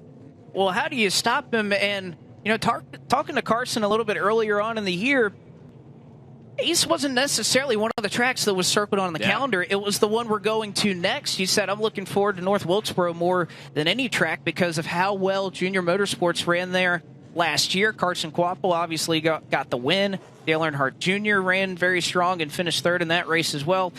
So if you're Carson Quapple, I just don't know where the ceiling is on what this team can accomplish in such a competitive field. Hard to believe that after everything that team endured in terms of success last season. We mentioned the fact he didn't run the race here in October because of a punishment that was levied down by the Cars Tour Series after a post-race incident the week before. So as you mentioned, not a lot of experience, but somehow came into the night with a 1.33 average finish. That number is going to inch even closer to leveling out at 1 flat with the victory here tonight. Carson Quapple pulls up into Edelbrock victory lane, and all these victories oh so sweet, but it is hard to find a group that is more cohesive and executing better than Brian Schaefer's team here with Carson Quapple in this number 8 Junior Motorsports outfit. As we're going to toss it down to James Pike, who I'm sure is ready to talk to a very happy Carson Quapple here in just a couple of moments. There are hot streaks here in racing. We've seen drivers come into a set of races with momentum. This is up there. This is special. This is different, I think. 3 in a row. We've never seen it done before, as you say, and we'll see how Carson Quapple celebrates it. Pretty simply, we have liquid sprayed everywhere. He was ready for that coming out of the car as the celebration carries on in victory lane. We'll see if we can't grab a word with him. Carson, you think of all the people that have run in the series that have been that good. You think of the Bobby McCartys, you think of the Josh Berrys, you think of all the series champions. No one has ever won 3 races in a row. You now have. What's that mean to you? It's awesome. It goes to show what Brian and the whole crew can do here. These guys work super hard and just as hard as anybody in the pits trying to get this thing happy for me in practice and stuff. So it's awesome to see all the hard work pay off. And like I was saying, just can't thank those guys enough. Without those guys, we wouldn't be doing this, and I wouldn't have a chance to park in victory lane. When you look at your 2022 and you look at Carson from last year versus Carson from this year, what's different? What's changed? I honestly don't know if much has really changed. I think it's just over the course of an off season, you kind of just everything that you learn throughout the season, as the season's happening, it's just kind of like you're just getting to the next race, and you're not really letting it all sink in. And I think over the off season, you kind of just let it all sink in, all the races, think about them all and stuff like that. And I think that's kind of what helped me a bunch, just looking back on all the races that we ran and figuring out what I could have done better and stuff like that. But I can't thank all these guys enough. Can't thank Johnny Morris, Bass Pro Shops, Junior Motorsports, LW, Kelly, Dale, Josh Berry, everybody. Everyone that got me to this point. Thank you. And let's celebrate tonight. They'll celebrate tonight, and then the attention turns towards the big one. North Wilkesboro is up next, and Carson Quapple will have the opportunity to go for an unprecedented 4th victory in a row here on the Solid Rock Carriers Cars Tour. I was about to say, he's about to run out of room on this race car. I mean, you think about the fact we have 16 races in this season. He already has 3 stickers on the race car. How many more can he put on? I mean, there's just no stopping this number 8 team right now. And a great night for the Quapple family. I mean, Caden came up 1 spot shy of a family sweep, which has become a bit of a common thread in stock car racing over the last week or so. But, you know, you have to imagine, as we look at some of the races that are still to come, of course, Wilkesboro is the big target that everyone has marked. Tri-County Speedway, $30,000 to win, with Kenny Wallace coming down there as well. And, of course, we'll have an all-star field at Wilkesboro. And then we kind of get into the summer grind. Langley Speedway for a late model stock car single event. The pro late models in the spotlight at Dillon. And then Dominion Raceway, June 17th. And we're going to start to hit that grind stretch here, which we kind of penciled this portion of the schedule with Hickory being the 22nd, Ace, of course, tonight, Wilkesboro, and more. And it appears as though that the effort that goes into putting race-winning cars out there for Junior Motorsports and Carson Quaplin team, I don't know that there's anything that could be identified as a weakness at this point, at least not at this juncture of the season for sure. No, absolutely not. There are no flaws in that number 8 team right now. You can see just as happy as the first victory this year as they are for their third, as Carson Quapple celebrates an Edelbrock victory lane. Ryan Millington in second. Connor Hall finished in third tonight. Brendan Queen brought it home in fourth, with Bobby McCarty rounding out your top 5. It was William Sawalich who finished in sixth. Mason Diaz 7th. Caden Honeycutt 8th. Lane Riggs at 9th. And Brandon Pierce was your final driver in the top 10. Chad McCumbee in 11th. Connor Zillish was 12th. Deke McCaskill 13th. Minnie Tyrell finished in the 14th position. 15th was Connor Jones. 16th, Zach Miracle. Dexter Knipe Jr. was 17th. Landon Huffman, Ronnie Bassett Jr., and Dylan Ward rounded out your top 20. Carson Brown, 21st. Garrett Smithley, 22nd. Bryant Barnhill was 23rd. Landon Pimbleton brought it home in 24th after that last lap incident for him. And then, of course, Ryan Wilson, 25th. Chase Burrow, 26th. Jacob Hefner and Trevor Ward, the last 4 of those drivers exiting early out of this race. But, Eric, it's been a long night here at Ace Speedway, but again, next race, I love that graphic. Next race, North Wilkesboro Speedway. The fact that you and I get to go up to the booth, I mean, I was born in 1996. So that's basically around the time that, I think it was 2 months before the last Cup Series race was run there. It's going to be a dream for both of us to just be able to stand in a booth there and call a race. But also, I think for these drivers, for these competitors, that they know what the atmosphere was there last year, and everybody is just so excited to get back. Star-studded field. We know Dale Earnhardt Jr. will be out there. Kevin Harvick, Chase Briscoe was announced a few days ago. Just tonight, Trackhouse Racing in a fielded car for Daniel Suarez and Ross Chastain. And there may be more coming out over the next few days as we prepare for that event. It's been a crazy, crazy start to the year, even though this driver and Carson Quapple has done a tremendous job so far in terms of racking up the statistics. We've seen great racing. We've seen some spectacular incidents. Thankfully, everyone tonight was able to walk away okay. And I think the stage is set for a magical, magical Wednesday night on May 17th in Wilkesboro, North Carolina. And I'll see you there, bud. Yeah, can't wait. Cannot wait to see this field come back around. Wednesday, May 17th, of course, you can watch all of the action on Flow Racing if you're not going to come out to the racetrack yourself, but you can see many of the fans starting to make their way out of Altamaha, North Carolina tonight. It was a packed house all the way around this famous 4/10 mile, and for any of the race fans that are just walking out, they can hear us on the PA system.